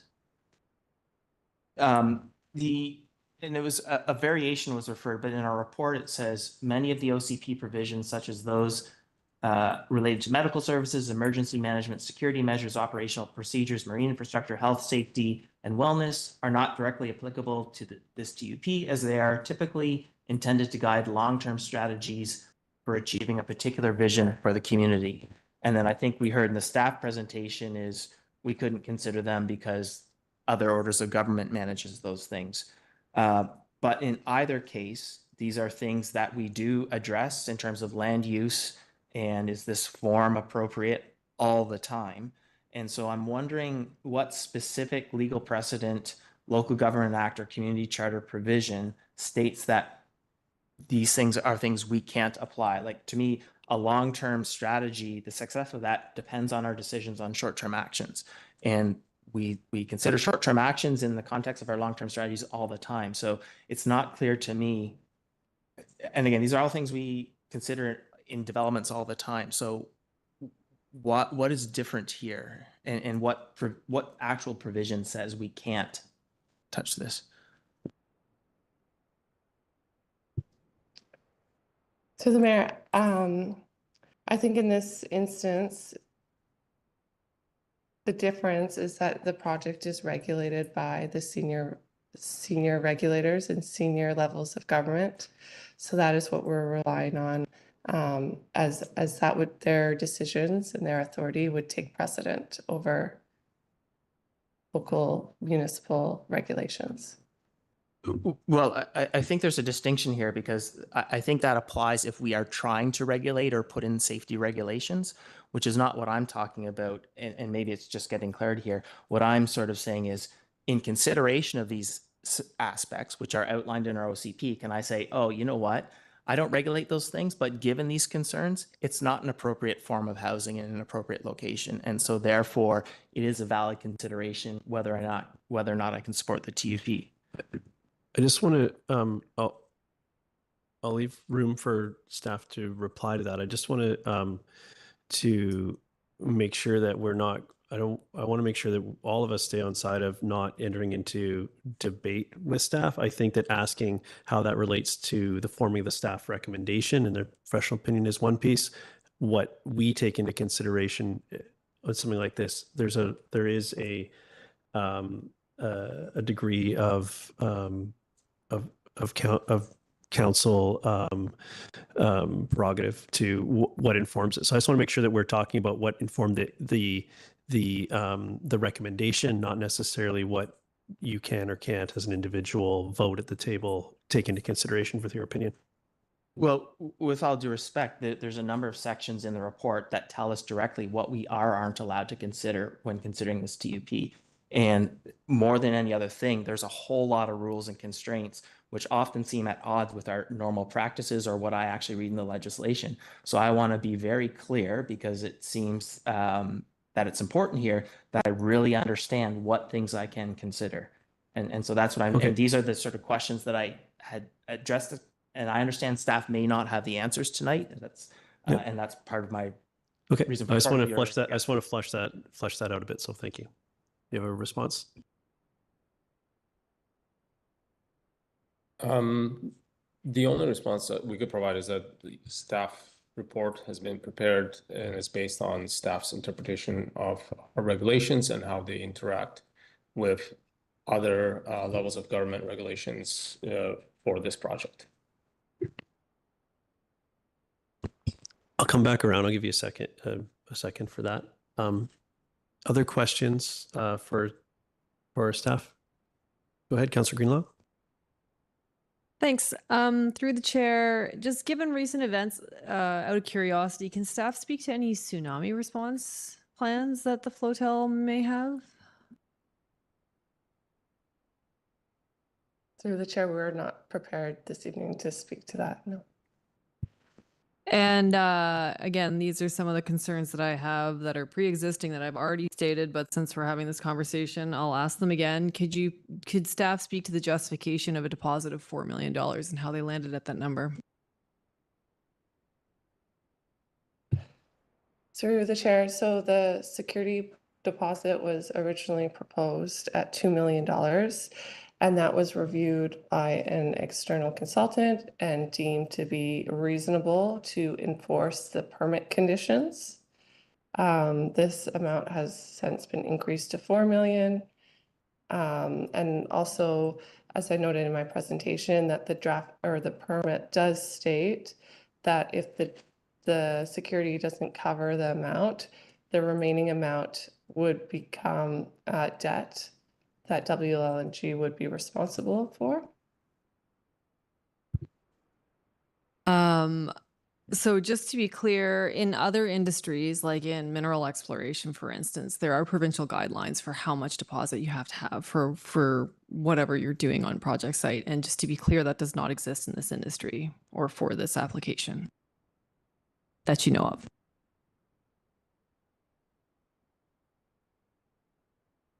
Through the mayor, there are no standards that are outlined in legislation for security deposits for temporary use permits. They're very case-by-case specific. Okay, and then my last question is if staff could comment on the indemnity clause included in the TUP, would it indemnify the district from lawsuits as a result of any fatalities due to, say, a hypothetical debris flow?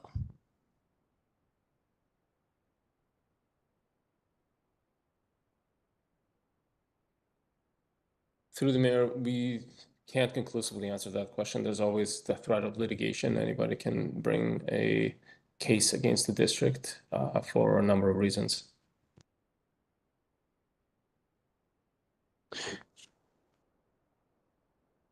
Questions? I'll venture a couple of my own, seeing as I don't see any hands. I wanted to I was looking at the GIS in relation to the site, and it's likely how it's appearing in our GIS. There's a site that is zoned I3, which is what we're hearing we're starting from, but there's also broader water lot that's sort of unclassified. And I just want to make sure that, does this fit all inside of that? It's what we're talking about for both hotels inside of that one parcel that's the wood fiber ferry landing I3 zone. It's all contained inside of that. Is that our starting point? Yeah, through the mayor, both hotels are included on the one water lot, and that water lot where they are, it's I3 industrial zoning. Okay, and then in the recommendation, it speaks to the registered owner of the land or an authorized agent on behalf of the registered owner. The owner of the lands is the province. So the proponent has brought this forward, and they're the authorized agent on behalf of. Is that how this is working? Which is really strange, and the province is regulating itself on land that it leased out. But do I have this correct? The province is the owner, they're leasing from the land, and WLNG is acting as the agent in this case. Yes, that's correct. Okay. Thank you for that. I wrap my mind around the mechanics here. I'll go to Councillor Anderson. Thank you. My question concerns item 2C in the recommendation, and I'll read this out. The owner must provide the district with a decommissioning and restoration plan detailing the planned site restoration measures at the expiry of the term of this permit. This would, I assume, apply to both the Flotel 1 and proposed Flotel 2 facilities. Now, my question is, does a district decommissioning and restoration plan put forward by the district to the proponent involve a complete decommissioning and restoration? And I'm going to explain my question.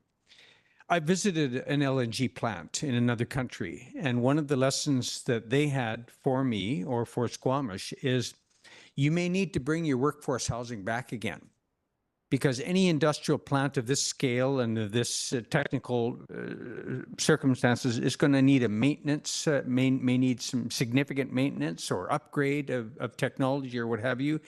And we didn't know this, but we had to bring back the whole workforce housing again a few years later. I think it's about 6, 7, 8 years later. At the wood fiber pulp mill, they maintained bunkhouses for major shutdowns and maintenance work. And they do still at Port Mellon. And there's no space for this at the newly refurbished site. So my concern is that we should not be insisting on a complete decommissioning and restoration, because you may want to leave infrastructure there for bringing back another flotel in future.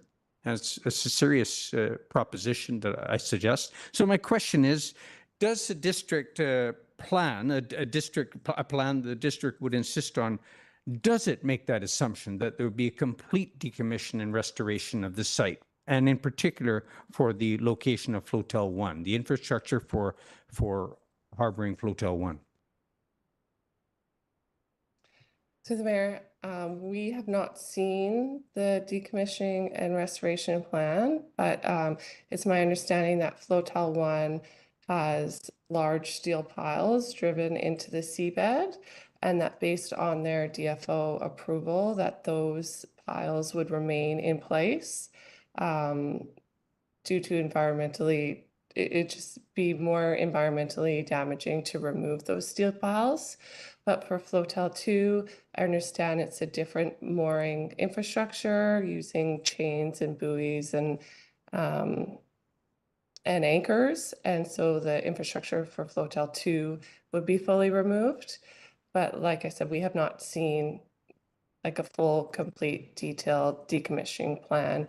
And the purpose of the decommissioning plan is it's just an avenue that at the end of the project, that it enables us to give back their security deposit.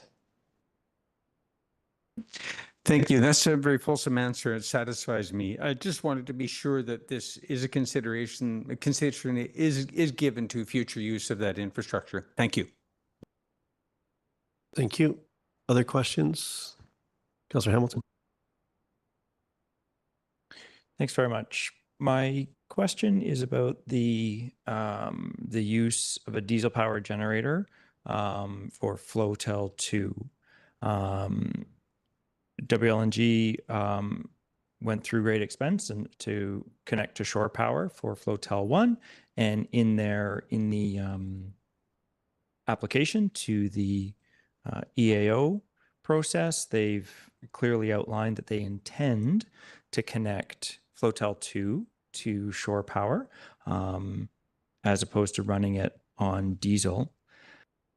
And they say in their application, they conservatively estimate it will take up to 6 months of Flotel 2 operation for connection to shore power. In the interim, onboard diesel power generators will be used. With how we treat developers and people asking for land use permits within our district for permanent structures, we've insisted on a no gas covenant on every residential zoning since probably 2022, I believe. Are we legislatively allowed to request some constraint on the length of time they're permitted to use diesel in the interim before they connect to shore power?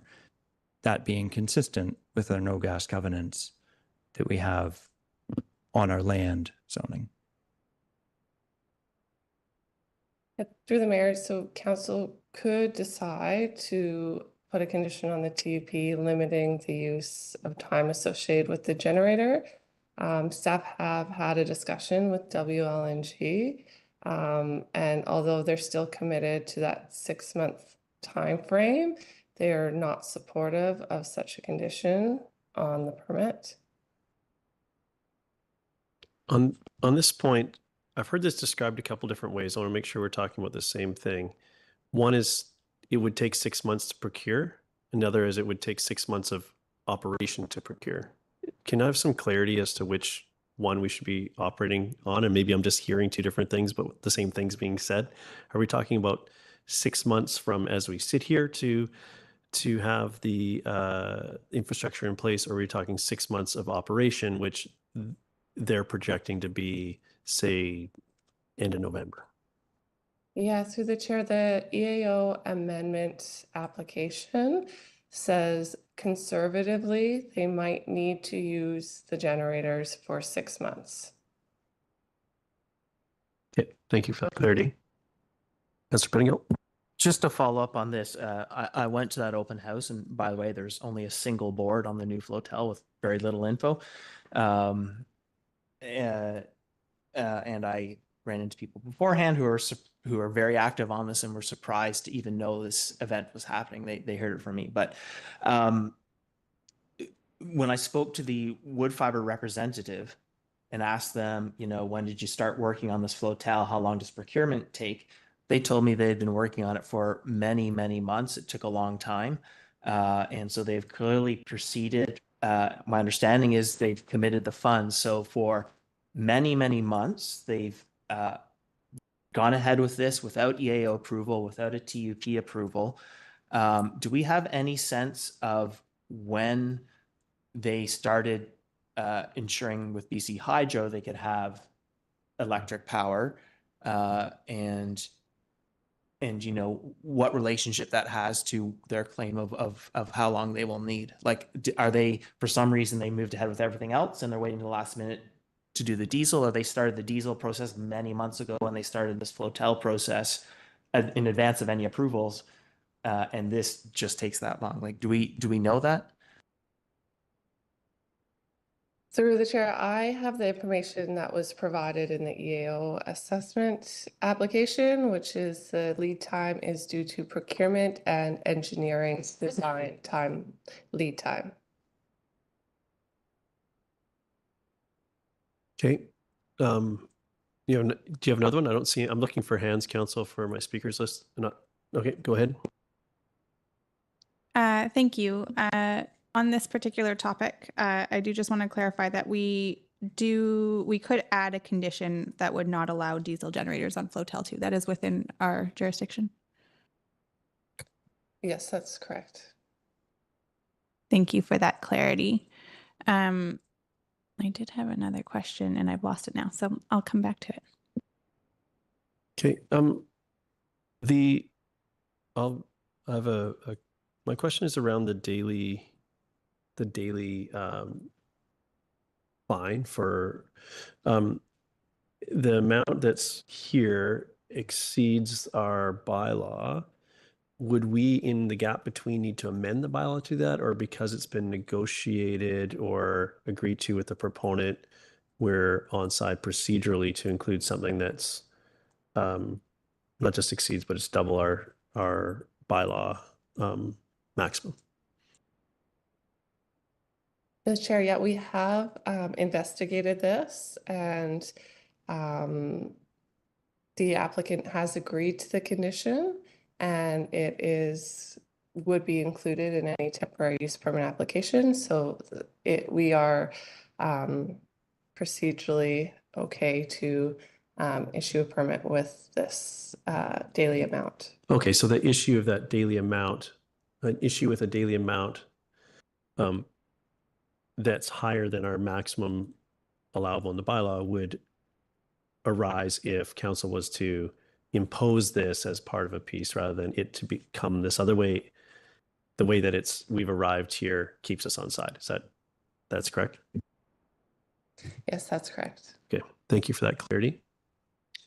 Other questions? Councillor Pettingill. Yeah, and I'm still rolling around my head because again, I have some things where staff have given us direction about thou shalt not consider this. It seems like they're not able to provide the legal justification. And so I don't know that I asked the questions to get the point of like, these are things where we've gotten advice and I can't get the legal justification for that. If I do that to make the point, I have again sent this to staff, so I don't know if in the background someone can help me out here of how I might handle this. But in the meantime, I will ask, as staff, are staff aware? My understanding is that in the EAO process, any submission and feedback to the EAO is shared with the proponent. Is that accurate?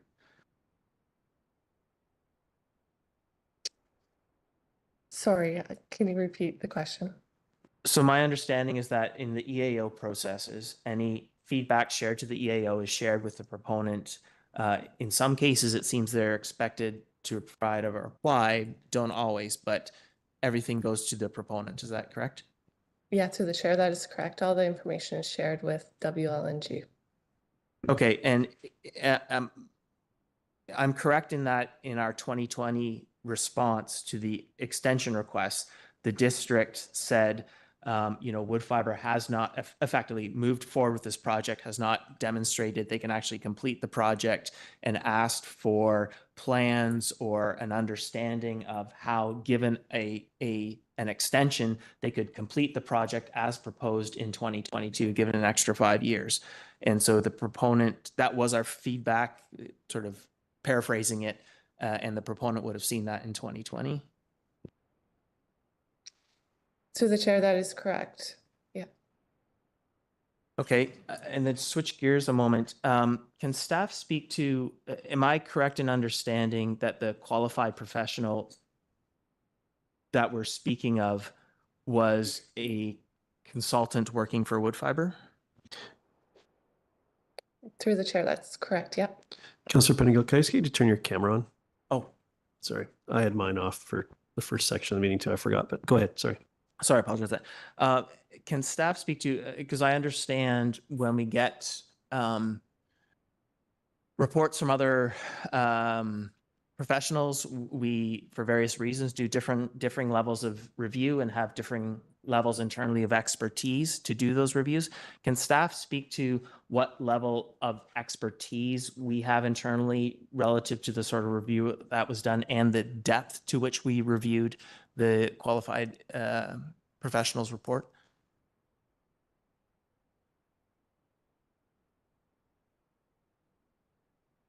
Through the mayor, we can't speak to the specifics, but we applied our regular process that we do with flood hazard or the debris flow hazard reports, any type of hazard reports that go through a review by staff to ensure that it meets our kind of standards for review in terms of the information that is provided, that it is certified by the third party who wrote the report, and that's the process.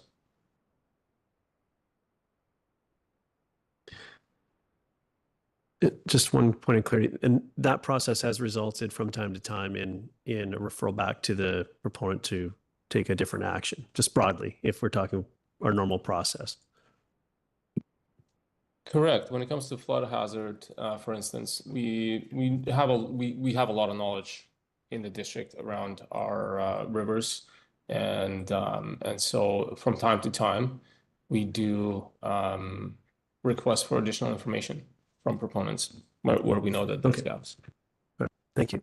I'll get a follow-up for you, then I'll go to Councillor Stoner.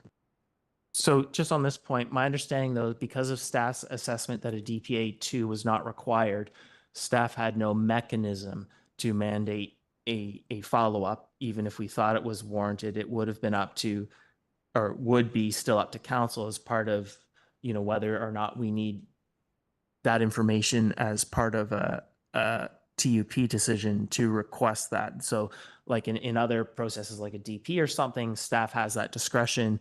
In this scenario, staff didn't have even the option of mandating that from a proponent. Are you able to comment on that? I know we're constrained with what we can do with this, but that is correct. DPA 2 does not apply. And given the information provided and the type of development proposed, staff determined that it wasn't warranted to request more information on this. Councillor Stoner. Thank you, through the chair. Just on that topic, can I clarify that the assessment that we did review is specific to a dam breach only and not a debris flow risk? That is correct, through the chair, yeah. Thank you. My other question is around transportation, the condition that is in the temporary use permit around transportation. This directly reflects what is in the environmental assessment conditions. And I would argue is maybe not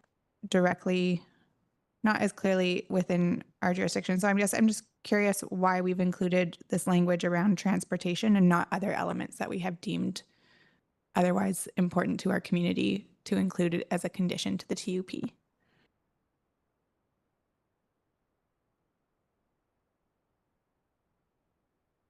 Through the chair, this TUP has been reviewed by the proponent and they have agreed to accept this particular permit condition, and we have included in here as, so we have leverage. If you see the second bullet point, the permit holder must keep a logbook of workers and provide that to the general manager upon request. The condition related to restricting access in the environmental assessment certificate only requires WLNG to submit that information to the EAL. So it goes above and beyond, and the applicant has agreed to include it. On this, thank you for that. On this point, does it, what how shareable is that? I get that we've found a way where it can now come into our organization, but is this something that council should expect to see at some point, or the public should expect to see a redacted version or something to sort of understand how effective these mitigation measures are if the permit was to be issued at some point?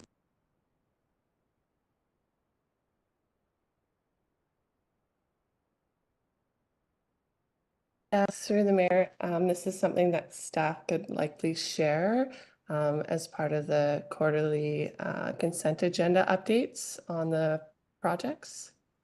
So like a high level numbers, categories of reasons why, that sort of thing? That's right, yeah. Okay, so make sure. Councilor Pettingill? Yeah, just before we leave the dam piece, and to be clear, I'm talking now referring to public FLNRO, Ministry of Forests, Lands, Natural Resources report. So in 2016, the Dam Safety Branch had rated the consequence of the Henriette Dam Lake failure as too significant. And despite the word significant, it's their second lowest consequence. But in 2023, my understanding is FLNRO adjusted that to 5 extreme level of consequence, the highest level of possible consequence. In the various analysis our staff did we consider those FLNRO reports and change in consequence of failure?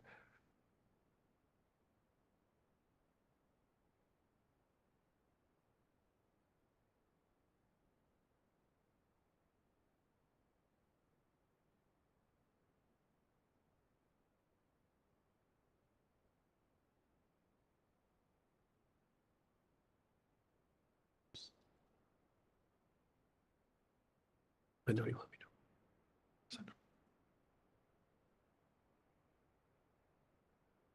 Through the mayor, we can't answer that question. We don't have the staff on hand to answer that. Okay. I have another hand here, so I'm gonna go down the speakers list. We can all ponder that reply. Go ahead. Yeah, you're not dam experts, so you may not have this answer to this, but can you speak to the difference between the consequence, the assessment of a consequence of a dam failure, and the probability of a dam failure? Because a risk is a multiplication of the probability and consequence. Councillor Pettingill was speaking to a consequence. Can you speak to that difference or not? You could probably maybe more broadly than a dam failure, as we look at all sorts of risks that exist, but I'll go to staff, see what we can add to this.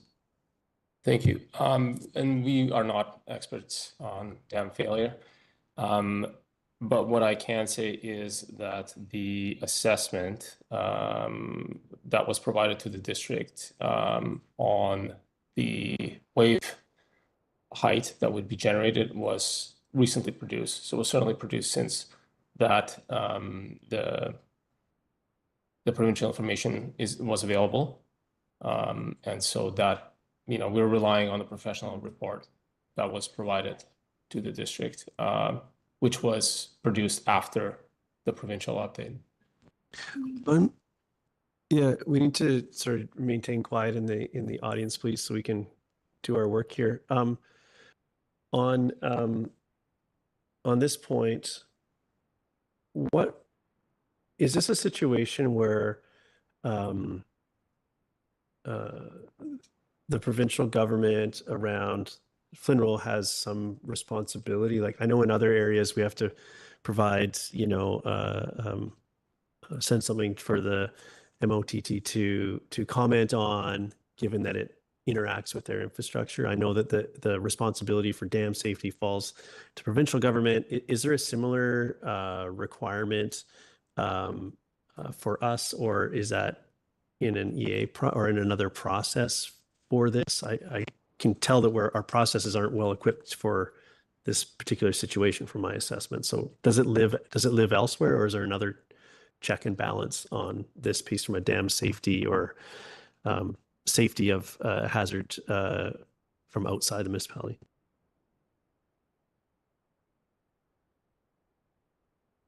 The dam safety aspect in this case is a relationship between the proponent and the province, as the proponent has to maintain the dam and satisfy provincial standards.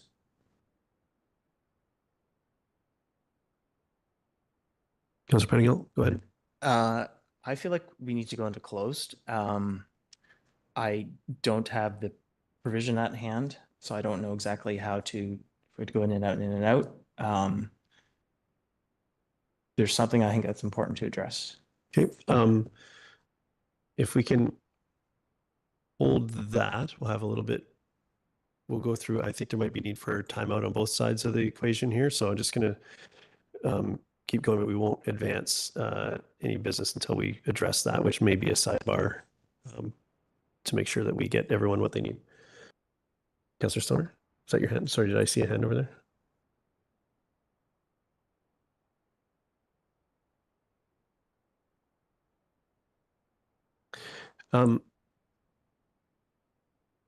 Council, I think what I'm going to propose is that we recess for a few minutes. I'm going to confer with my colleague here on how to get the concerns addressed. We can bring that back to council. I think, but in advance of that, if we have any additional questions to staff, there'll be an opportunity for them to confer and potentially come back with an answer if there's anything else we want to flush out before we take that recess. Seeing none, let's recess for I'm going to call it 8 minutes. We'll be back at 8:30, and we'll take it from there. So the meeting is in recess. We'll be back at 8:30.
Thank you for the recess, everybody. I've spoke with my colleague, and I think we have a path forward here that doesn't require a motion to close at this time. So I do think that just reflecting on our conversation to this point, I think we've done a good job of exploring the matter and asking questions, asking for clarity. In some cases, clarity has been available. In other cases, we haven't been able to clarity isn't available for those matters. So I do think that at this point we need to, as a council, move towards a resolution here, and whether that is I'll come to you, Councillor French, and if we do have staff recommendations, we have some unanswered questions. So this would be the time we need to work towards moving forward with a council resolution of some sort, or council resolutions on this matter. So from this point, I'd like it if we could just do points of clarity for staff, but we need to move towards a conclusion here. So I've just got Councillor French's hand, and I see your Councillor Pettingill. Thanks, Mayor Herford, and recognizing that it looks like at least one of my colleagues has another question or comment or something to add. Just know that I'm ready to move the staff recommendation when you're set for that. Okay, I'd like to hold on that for a second. I'm going to go to Councillor Pettingill. Yeah, I'd like to move that staff do a third-party assessment of the wood fiber report we've heard about, inclusive but not exclusive to debris impacts and the Flynn Row consequence of failure changes. So this is Henrietta Lake risk, to be clear. Yeah. So I think if we can, before we go to a seconder, this motion,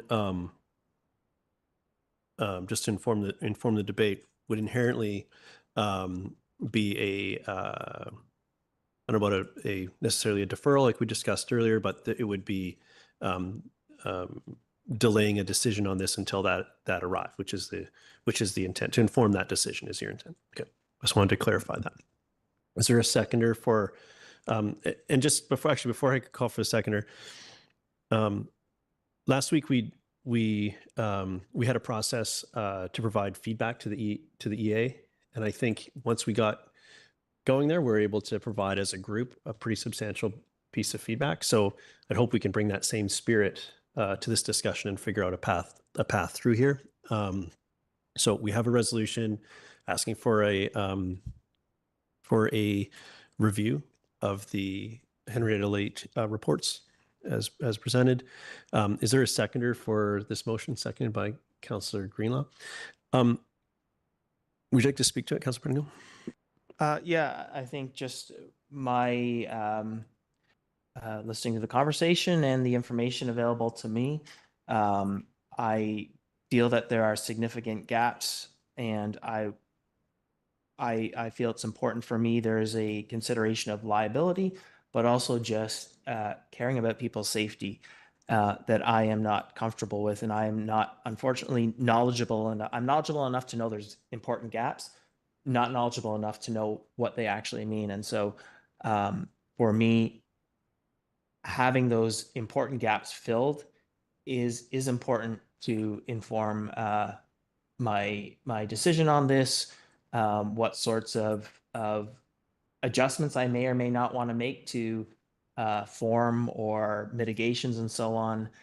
I can't presume what that would be, but for me, there are objective, significant gaps, and I would like to have that third-party assessment to answer those. Okay, just before we go around the table here, we've had staff put up. I just wanted to check with the mover and then the seconder that this was what does this reflect your motion?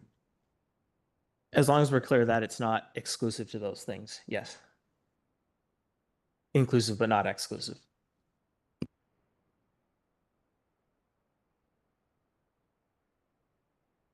Additional clarity.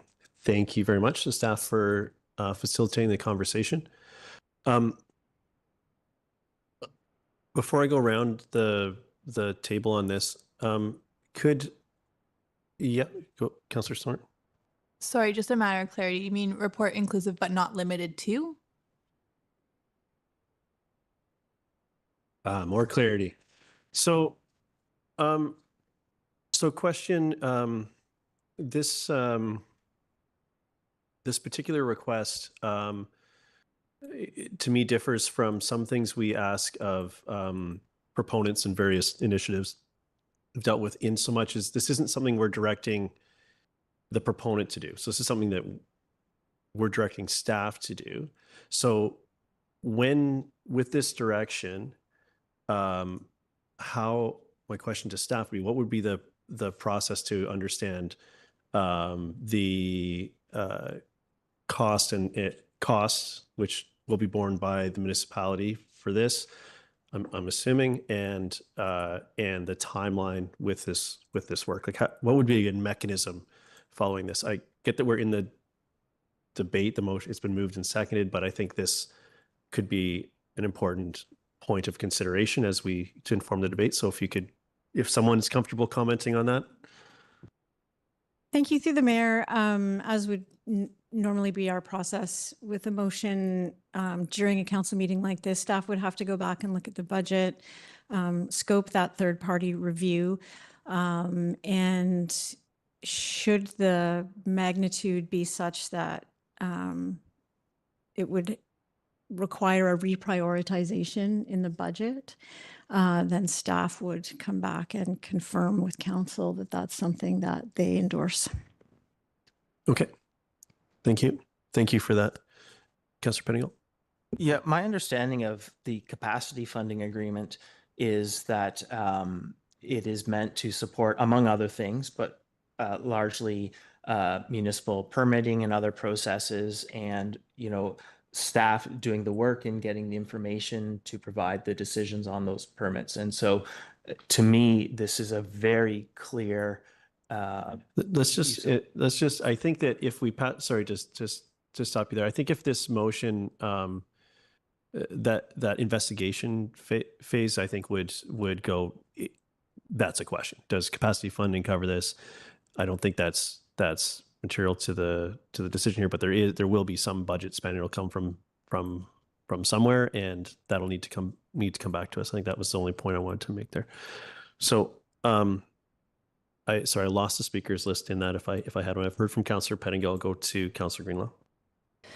Yeah, thanks. Similar to Councillor Pettingill, I am a geological engineer, and I do have concerns about the gaps that we're seeing. I would like to have some confidence with a third party investigating this. I just, when you leave it to a proponent to investigate themselves, that's not always an unbiased experience. And so I would feel a lot more comfortable if internally as an organization, we had the confidence that the people on this boat are being protected, and that we are not entering into a lot of liability through doing this. Thanks. Thank you. Other comments on this? Councillor Hamilton. The life safety of the people that live in our community is a fundamental piece of what we do as a district. It's a very important piece of what we do. One of the sentences in the staff report speaks volumes to me about this issue. And that is, based on the findings of qualified professional assessment, there is no credible life safety risk associated with a potential dam breach at the flotel locations. There's a level of trust that we place in staff, in rezonings and decisions we make every day, every Tuesday. And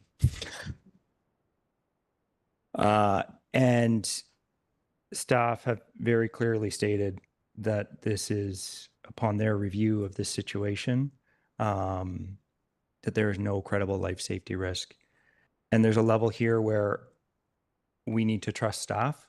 And this is a case where I am willing to trust staff that further assessment of the Henrietta Lake Dam is not required. Thank you. I saw your hand. I'll come around for second comments here. Thank you for that. Other comments on this, Councillor Anderson? I won't be supporting this motion. The Henrietta Lake Dam safety issue has been raised since 2013 in connection with the Woodfibre LNG project, before any notion of flotels being located at the bottom of Cedar or Woodfibre Creek. Indeed, it was explicitly raised and has been raised ongoing as an argument for discouraging LNG plant at all at Woodfibre. Dam safety regulation is a provincial purview. I'm worried about what's next. What kind of precedent are we setting here? I agree with the comments of Councillor Hamilton. It happens that the Woodfibre LNG technician, who is responsible for ongoing regular inspection of the Henrietta Lake Dam, is a very good friend of mine. I've known him for a long time. He's a second-generation Woodfibre worker. He's also been involved and engaged in the professional assessments that have been undertaken.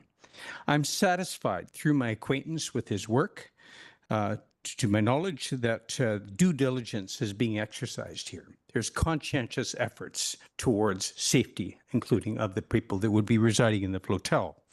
To my mind, this is a matter which should be put to the provincial dam safety regulation folks. This is not a matter for us. Thank you. Thank you. Other comment on this? I'll come back around to those that have spoken already. Just Councillor Greenlaw, Councillor French. Just before I go second round, so I'll come back. Don't worry. Just reflecting on this process and what we heard about budget and so on. I think that in other situations, I've witnessed our staff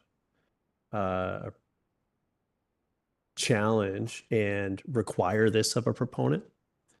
I've seen that happen here, and that the responsibility to execute that and the cost associated with that lives with a proponent.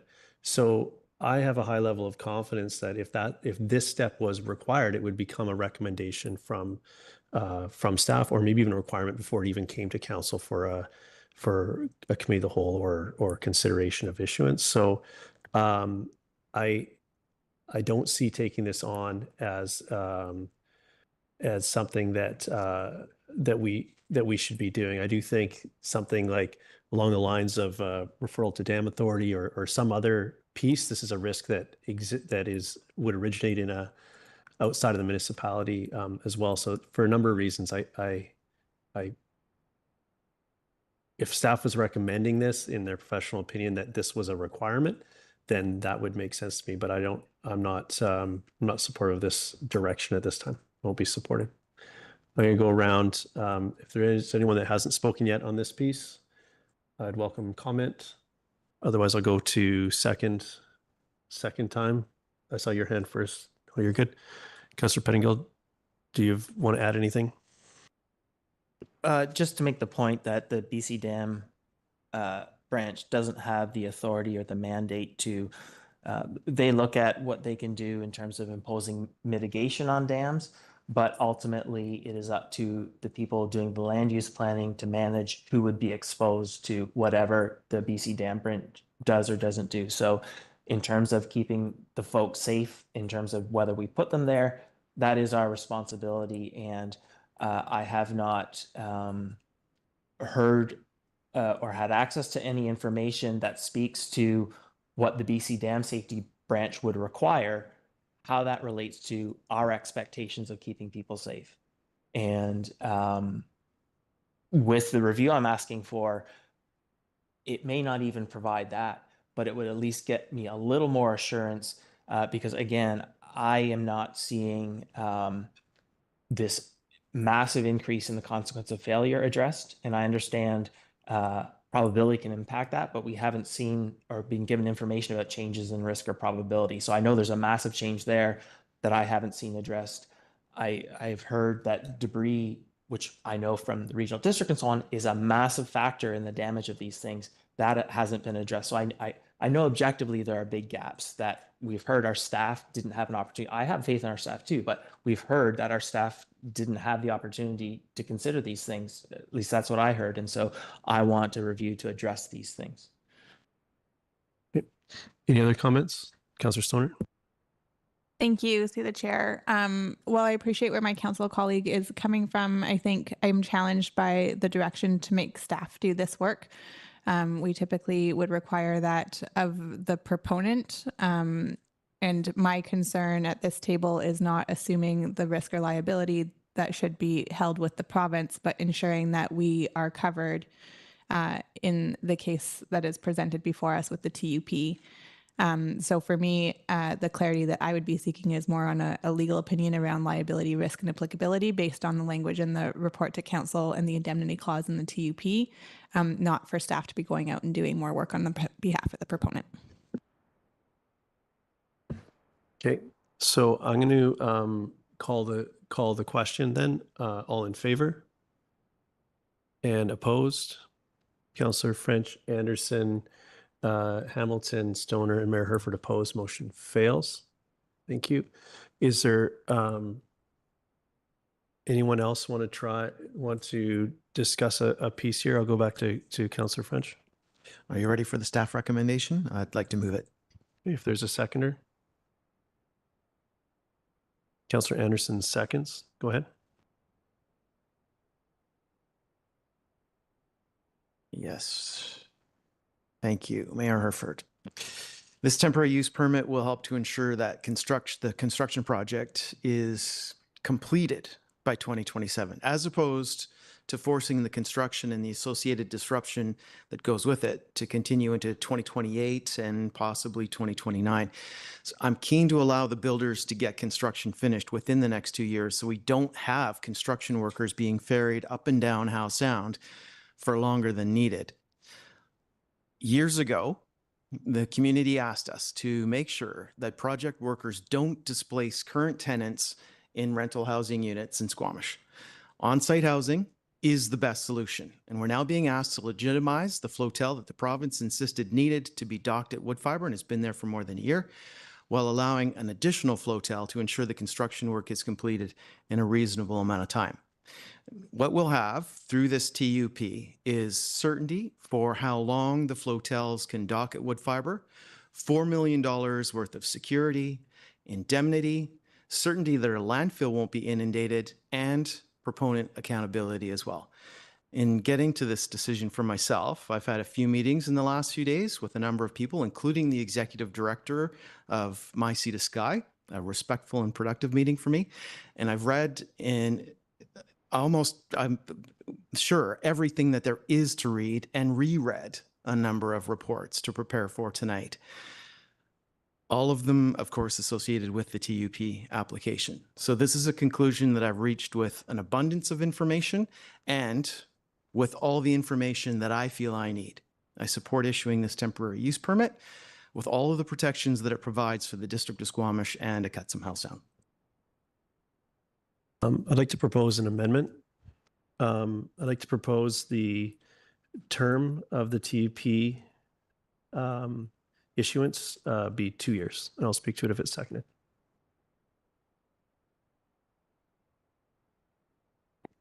Are you seconding that? Thank you. I think just on this amendment,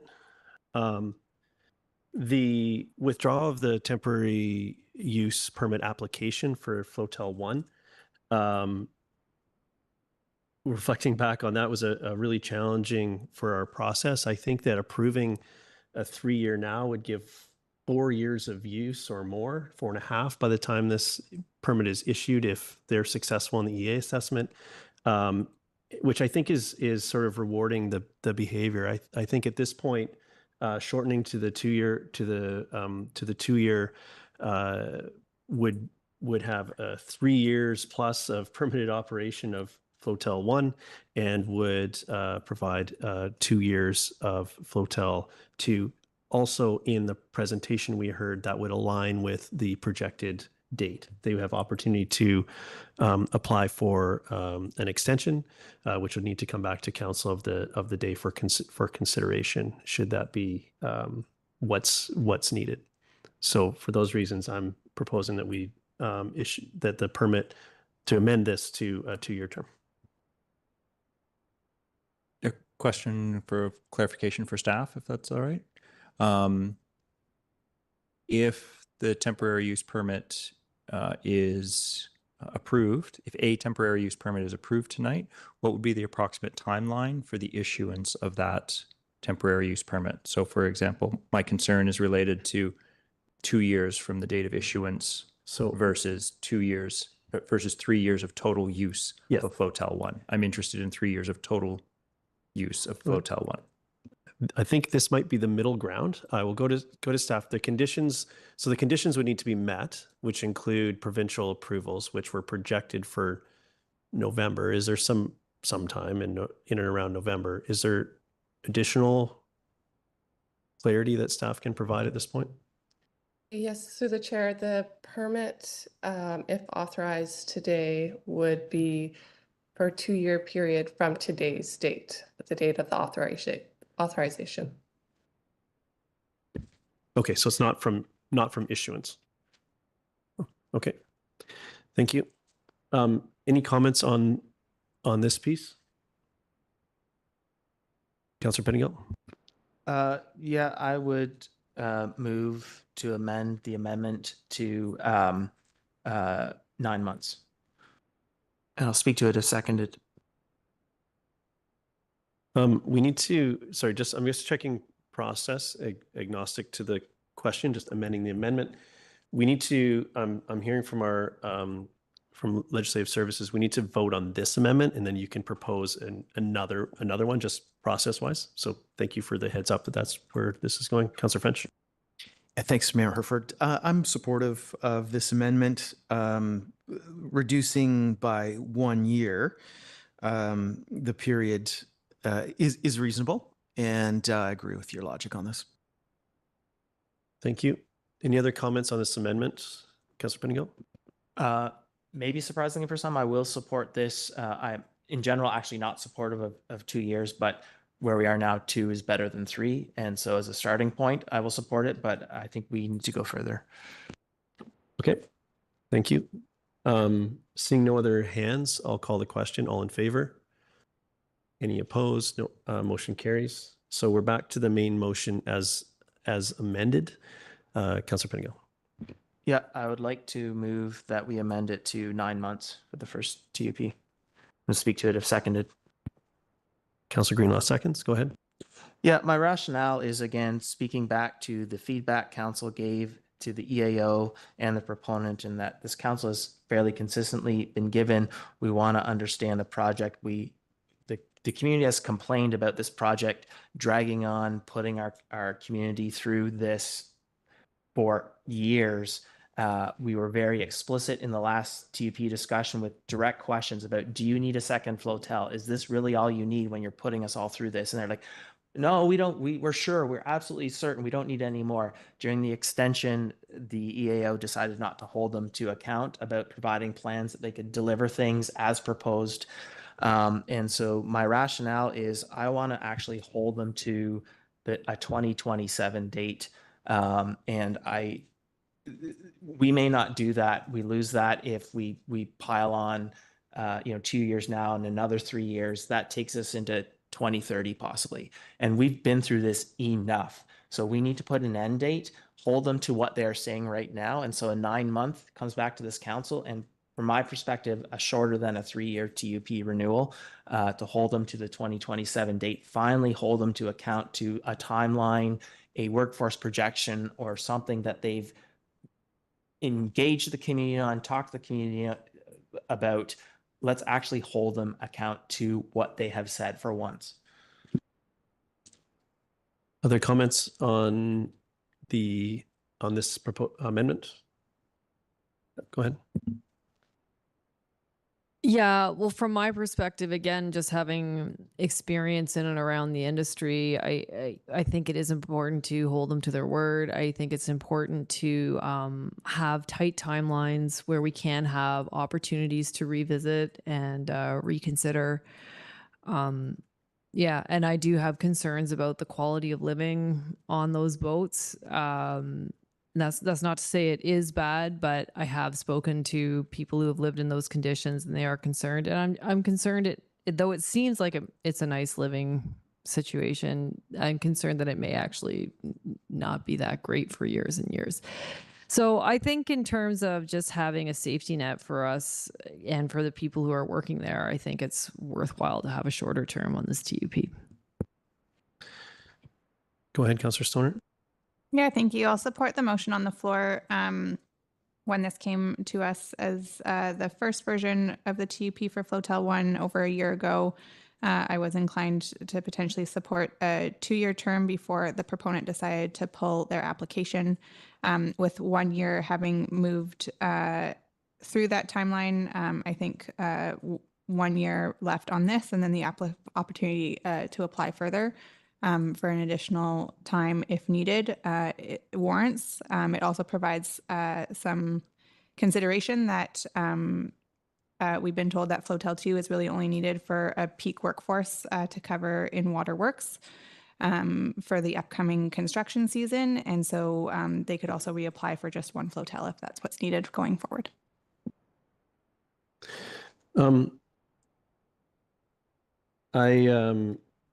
Sorry, other comments on this before I venture my own? Just the permit that we're considering under section 10 renewal, item 2 says the permit holder shall ensure that the application for the renewal is made a minimum of 6 months prior to the expiry of this permit, allowing sufficient time for the application to be considered by council prior to expiry of this permit. I do think that with this proposed amendment to this, I think this is impractically short for our processes, and I moved the shorter to 2 year. I'm generally aligned with being shorter and being more constrained. I think this is too far for me for very practical reasons. So I won't be supporting this amendment at this point. I'll go to you. I guess what I would say is if a renewal is what's required, I would not expect any different information than what we've already received. And so in terms of council discussion, staff effort, proponent submission, I would say here's the same thing again, just extend it 2 years. So I don't see any effort or significant timeline required to do this. And if the proponent wants to make significant changes, that's probably a whole different TUP anyways, and this whole thing is moot. So I think we're not talking about an onerous process here. It's just a simple, if they want another 2 years, 3 years, they just submit the same thing and say, please update the date, and we consider that in 9 months. And we don't have new information. We're not going to rehash the same stuff unless people have, yeah. So yeah. I'm just going to go to staff for clarity, because I I want to understand what a renewal process looks like for a TUP. I know we haven't been through it on this one. I'm curious. We've heard sort of what I'm going to characterize as renewal light. This is the same package. Here you go. Is that what would happen in a renewal, or what's expected of a proponent in a renewal situation for a TUP broadly, or this one, if you feel comfortable? Yeah, through the mayor, I think it would be a TUP light, like you say. I think a lot of the assessment has been done already, but there's still referrals to staff and a review against the TUP conditions and to ensure nothing has changed. But yeah, a lot of the assessment has already been done for the project. Okay. Council, any other comments on this? Okay, I'll call the question. All in favor? And opposed? Councillor French, Anderson, Hamilton, Mayor Herford opposed. Amendment fails. We're back to two-year term. Would anyone like to speak to the I've lost who's spoken already to the main motion, so I'm going to be as generous as I can to go around the room on this. Councillor Stoner. And apologies, are we on the main, as the motion has been amended? So we're on the main motion as amended, and the amendment is the 2-year term is what we're discussing at this point.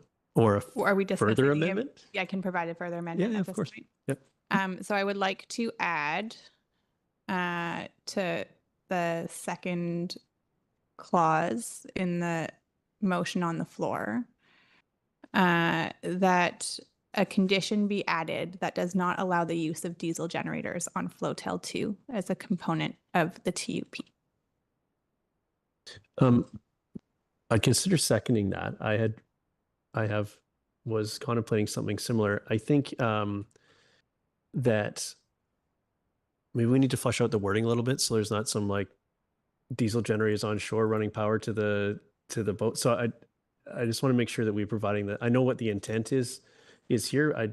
I hadn't landed on because of that type of thing. I hadn't landed on wording myself, but I'm generally supportive. So, and I would second it if we could clean that up a little bit. I don't know if someone wishes to second that motion, they're welcome to as well. I just think there's something there. Perhaps mirroring the language that was in the EA certificate. I might need a moment. Councillor Pettingill. I wonder for clarity, and it would be my intent anyways, is non-fossil fuel shore power is required. Is that your motion? I think it would. I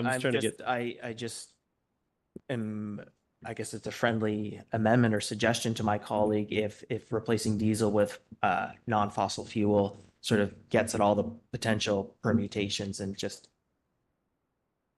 The expectation is it's power from the shore from hydro. Maybe I'll try alternative language. That a condition be added that requires shore power be sourced from BC Hydro for Flotel 2. Is there a seconder? I will second that then. Go ahead, would you like to speak to it? Thank you. Through the chair, I think that this is an important condition to add to the TUP. It mirrors comments that this council has decided to make to the EAO submission, EAO comment period on not using fossil fuels, both from a noise, air quality issues, as well as general commitments that have been made by the proponent broadly in terms of reducing greenhouse gas emissions for their operations. That was a commitment that was made in order to secure their extension of their environmental assessment certificate in 2020.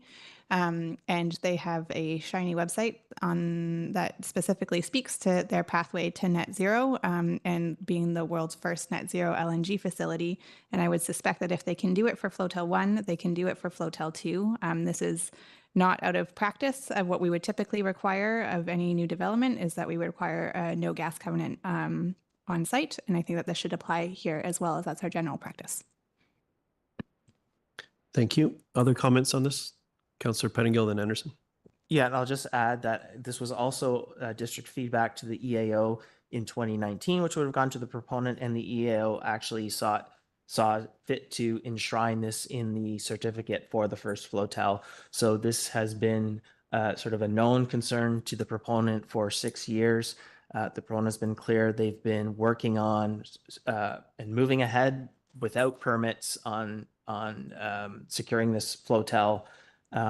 So in my mind, there's plenty of time for them to address this. When I read their application, they're pretty clear when they say, the air quality concerns from this diesel generator isn't really a big deal because it's not nearly as bad as what our operating plant is going to be. So don't worry about it,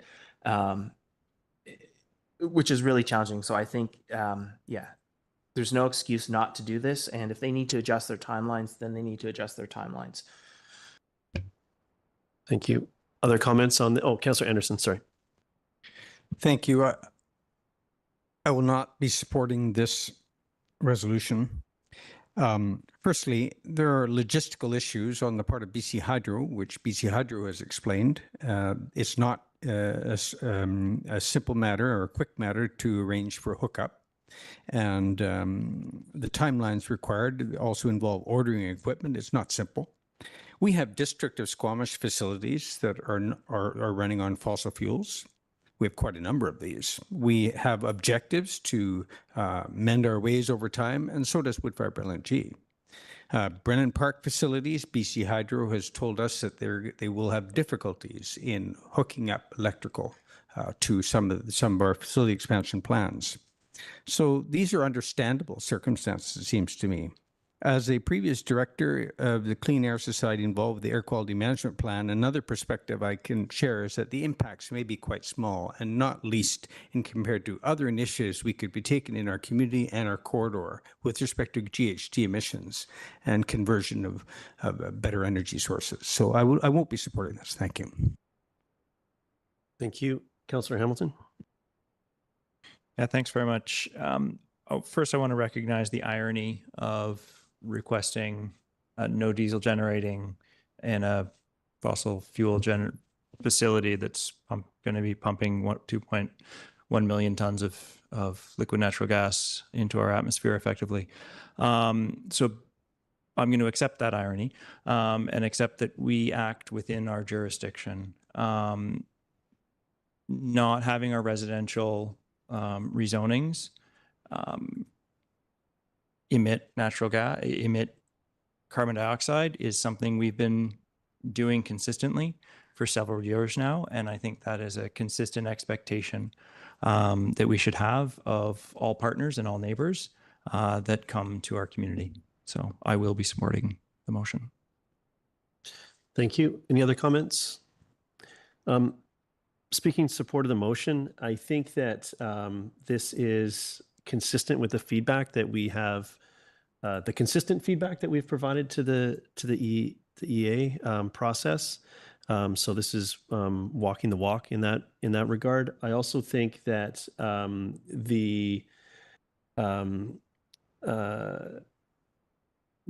I could see a scenario where this discussion happens after the EA regulations come out. As proposed, there was no time limit. We've spoken that we don't want this outcome. Perhaps in the EA process, there could have been some other piece comes out as around a timeline or something. But I think that this condition here makes good sense, but is very much a symptom of where we are in sort of the order of process of regulation. So I'll be supporting the motion. Any other comments? Seeing none, I'll call the question. All in favor? And opposed? Councillor French Anderson opposed. Motion carries.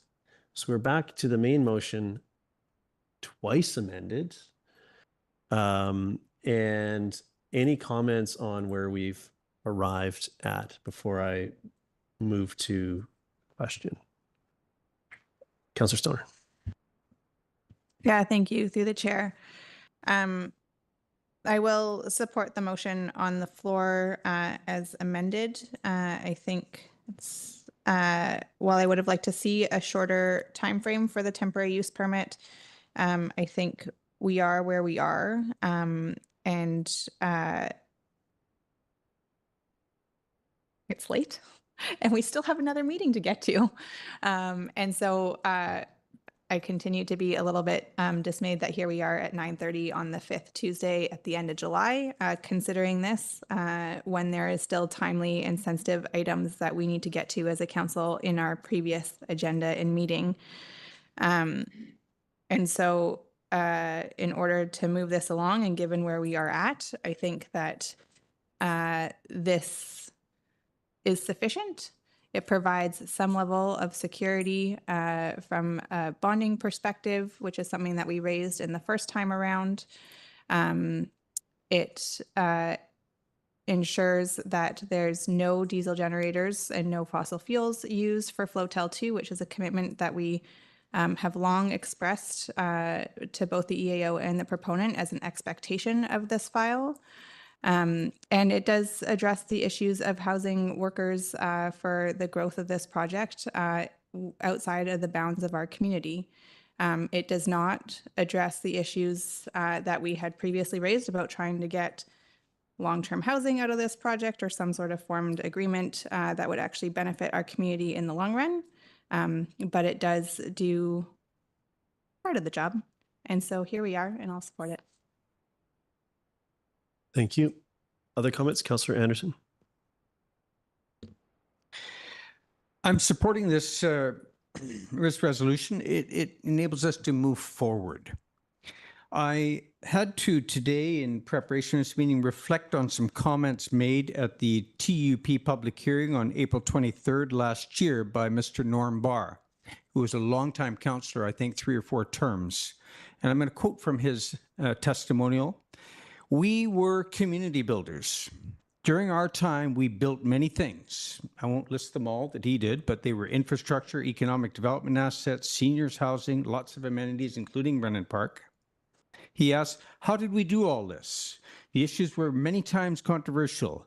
We were determined to work together and find a way forward in a positive way.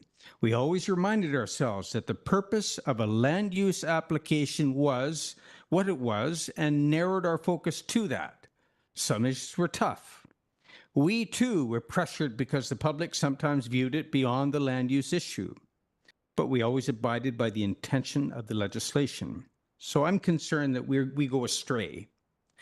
We are also community builders. We are community builders with partners, long-term partners like WLNG, as we were in the past with other major industry players. They were a varied lot. But at any rate, we need to look forward beyond a diesel generator issue to what we can accomplish together, what we need to accomplish and can address together, like marine planning collaboration, waterfront facilities planning, employee housing, local industrial space here in Squamish, how to bring a fair share of federal and provincial tax revenues from this project back to Squamish, meeting together the unexpected in future, unexpected challenges and opportunities. All of this depends on a good working relationship. So respecting our legitimate purposes with a land use application and not straying in our focus, which I fear, and Mr. Barr feared. We're losing that. What we need to build is goodwill so that we can get on, move forward to those other issues, more important issues that we need to solve together with this applicant. Thank you. Councillor Pettingill, I see your hand. Yeah, a couple of things I want to address. My colleague said earlier, over time, WLNG will mend their ways like us on GHGs. This is a fossil fuel project in the middle of a climate crisis.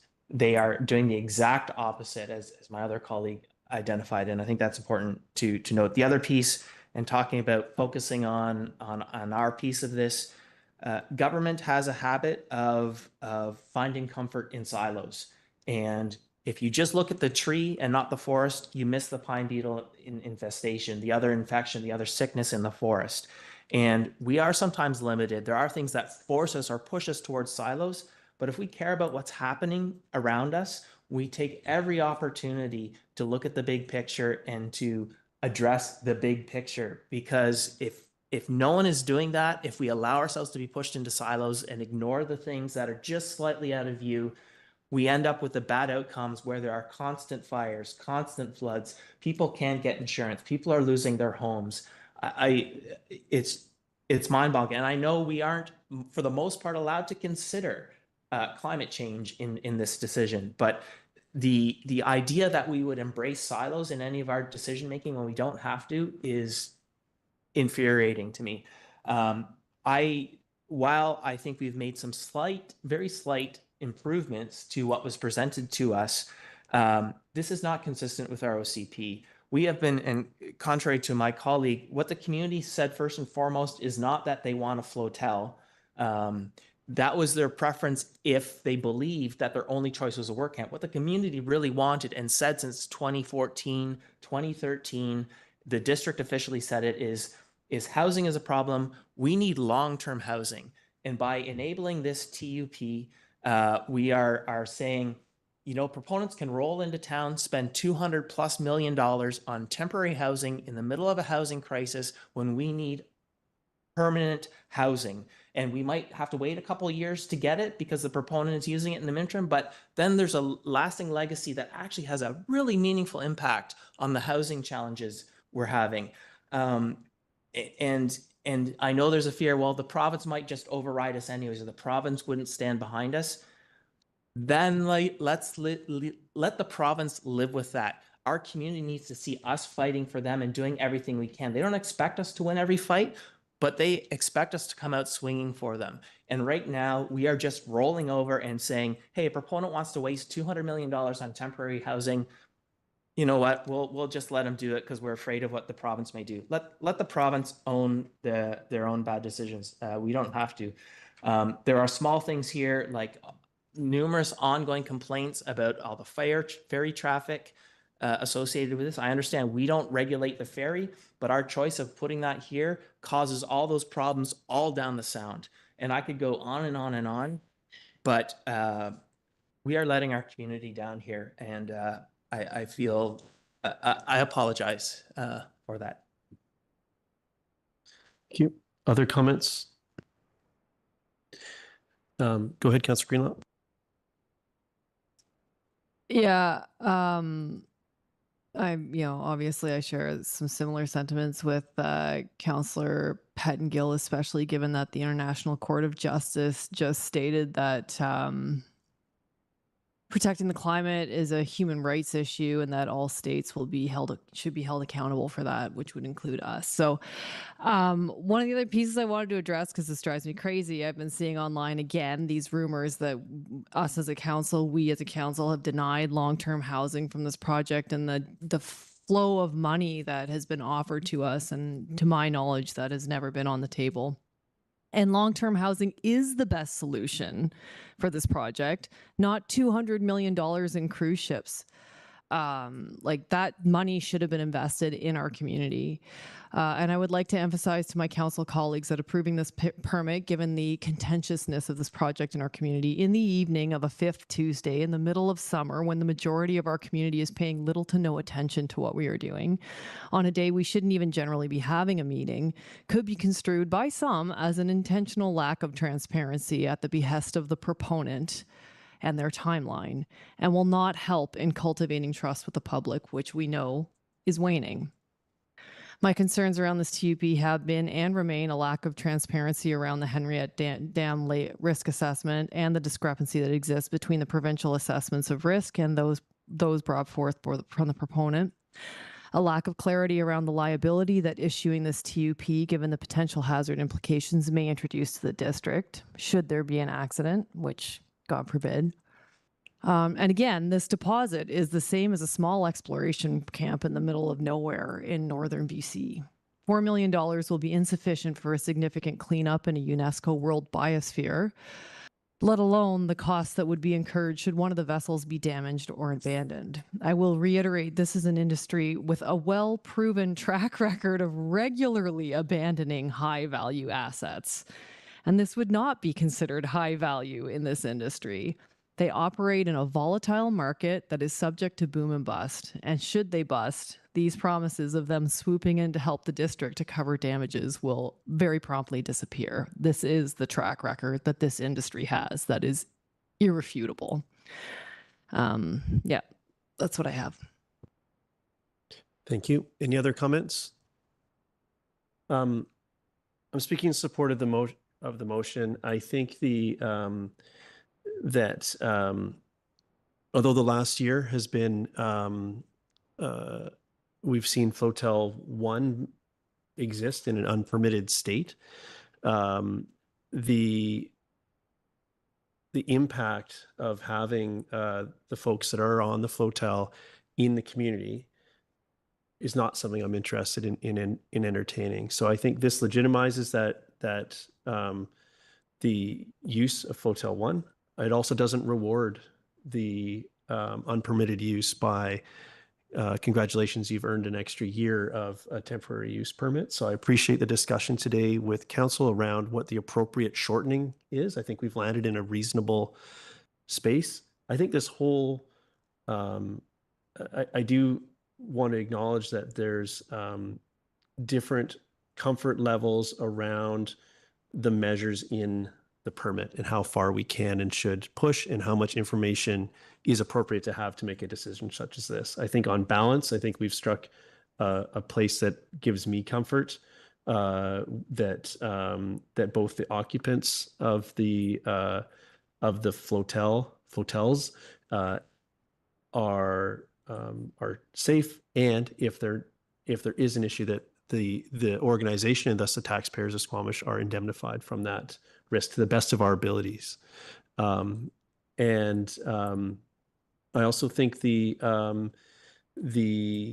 discussion we had around the ship to shore power and the use of diesel generators or running the engines of the boat or however it is they propose to power it until that happens, I think it's really important for our actions here to match the feedback we've provided and the walk we've asked the province to take, the position we've asked the province to take on this particular issue as well.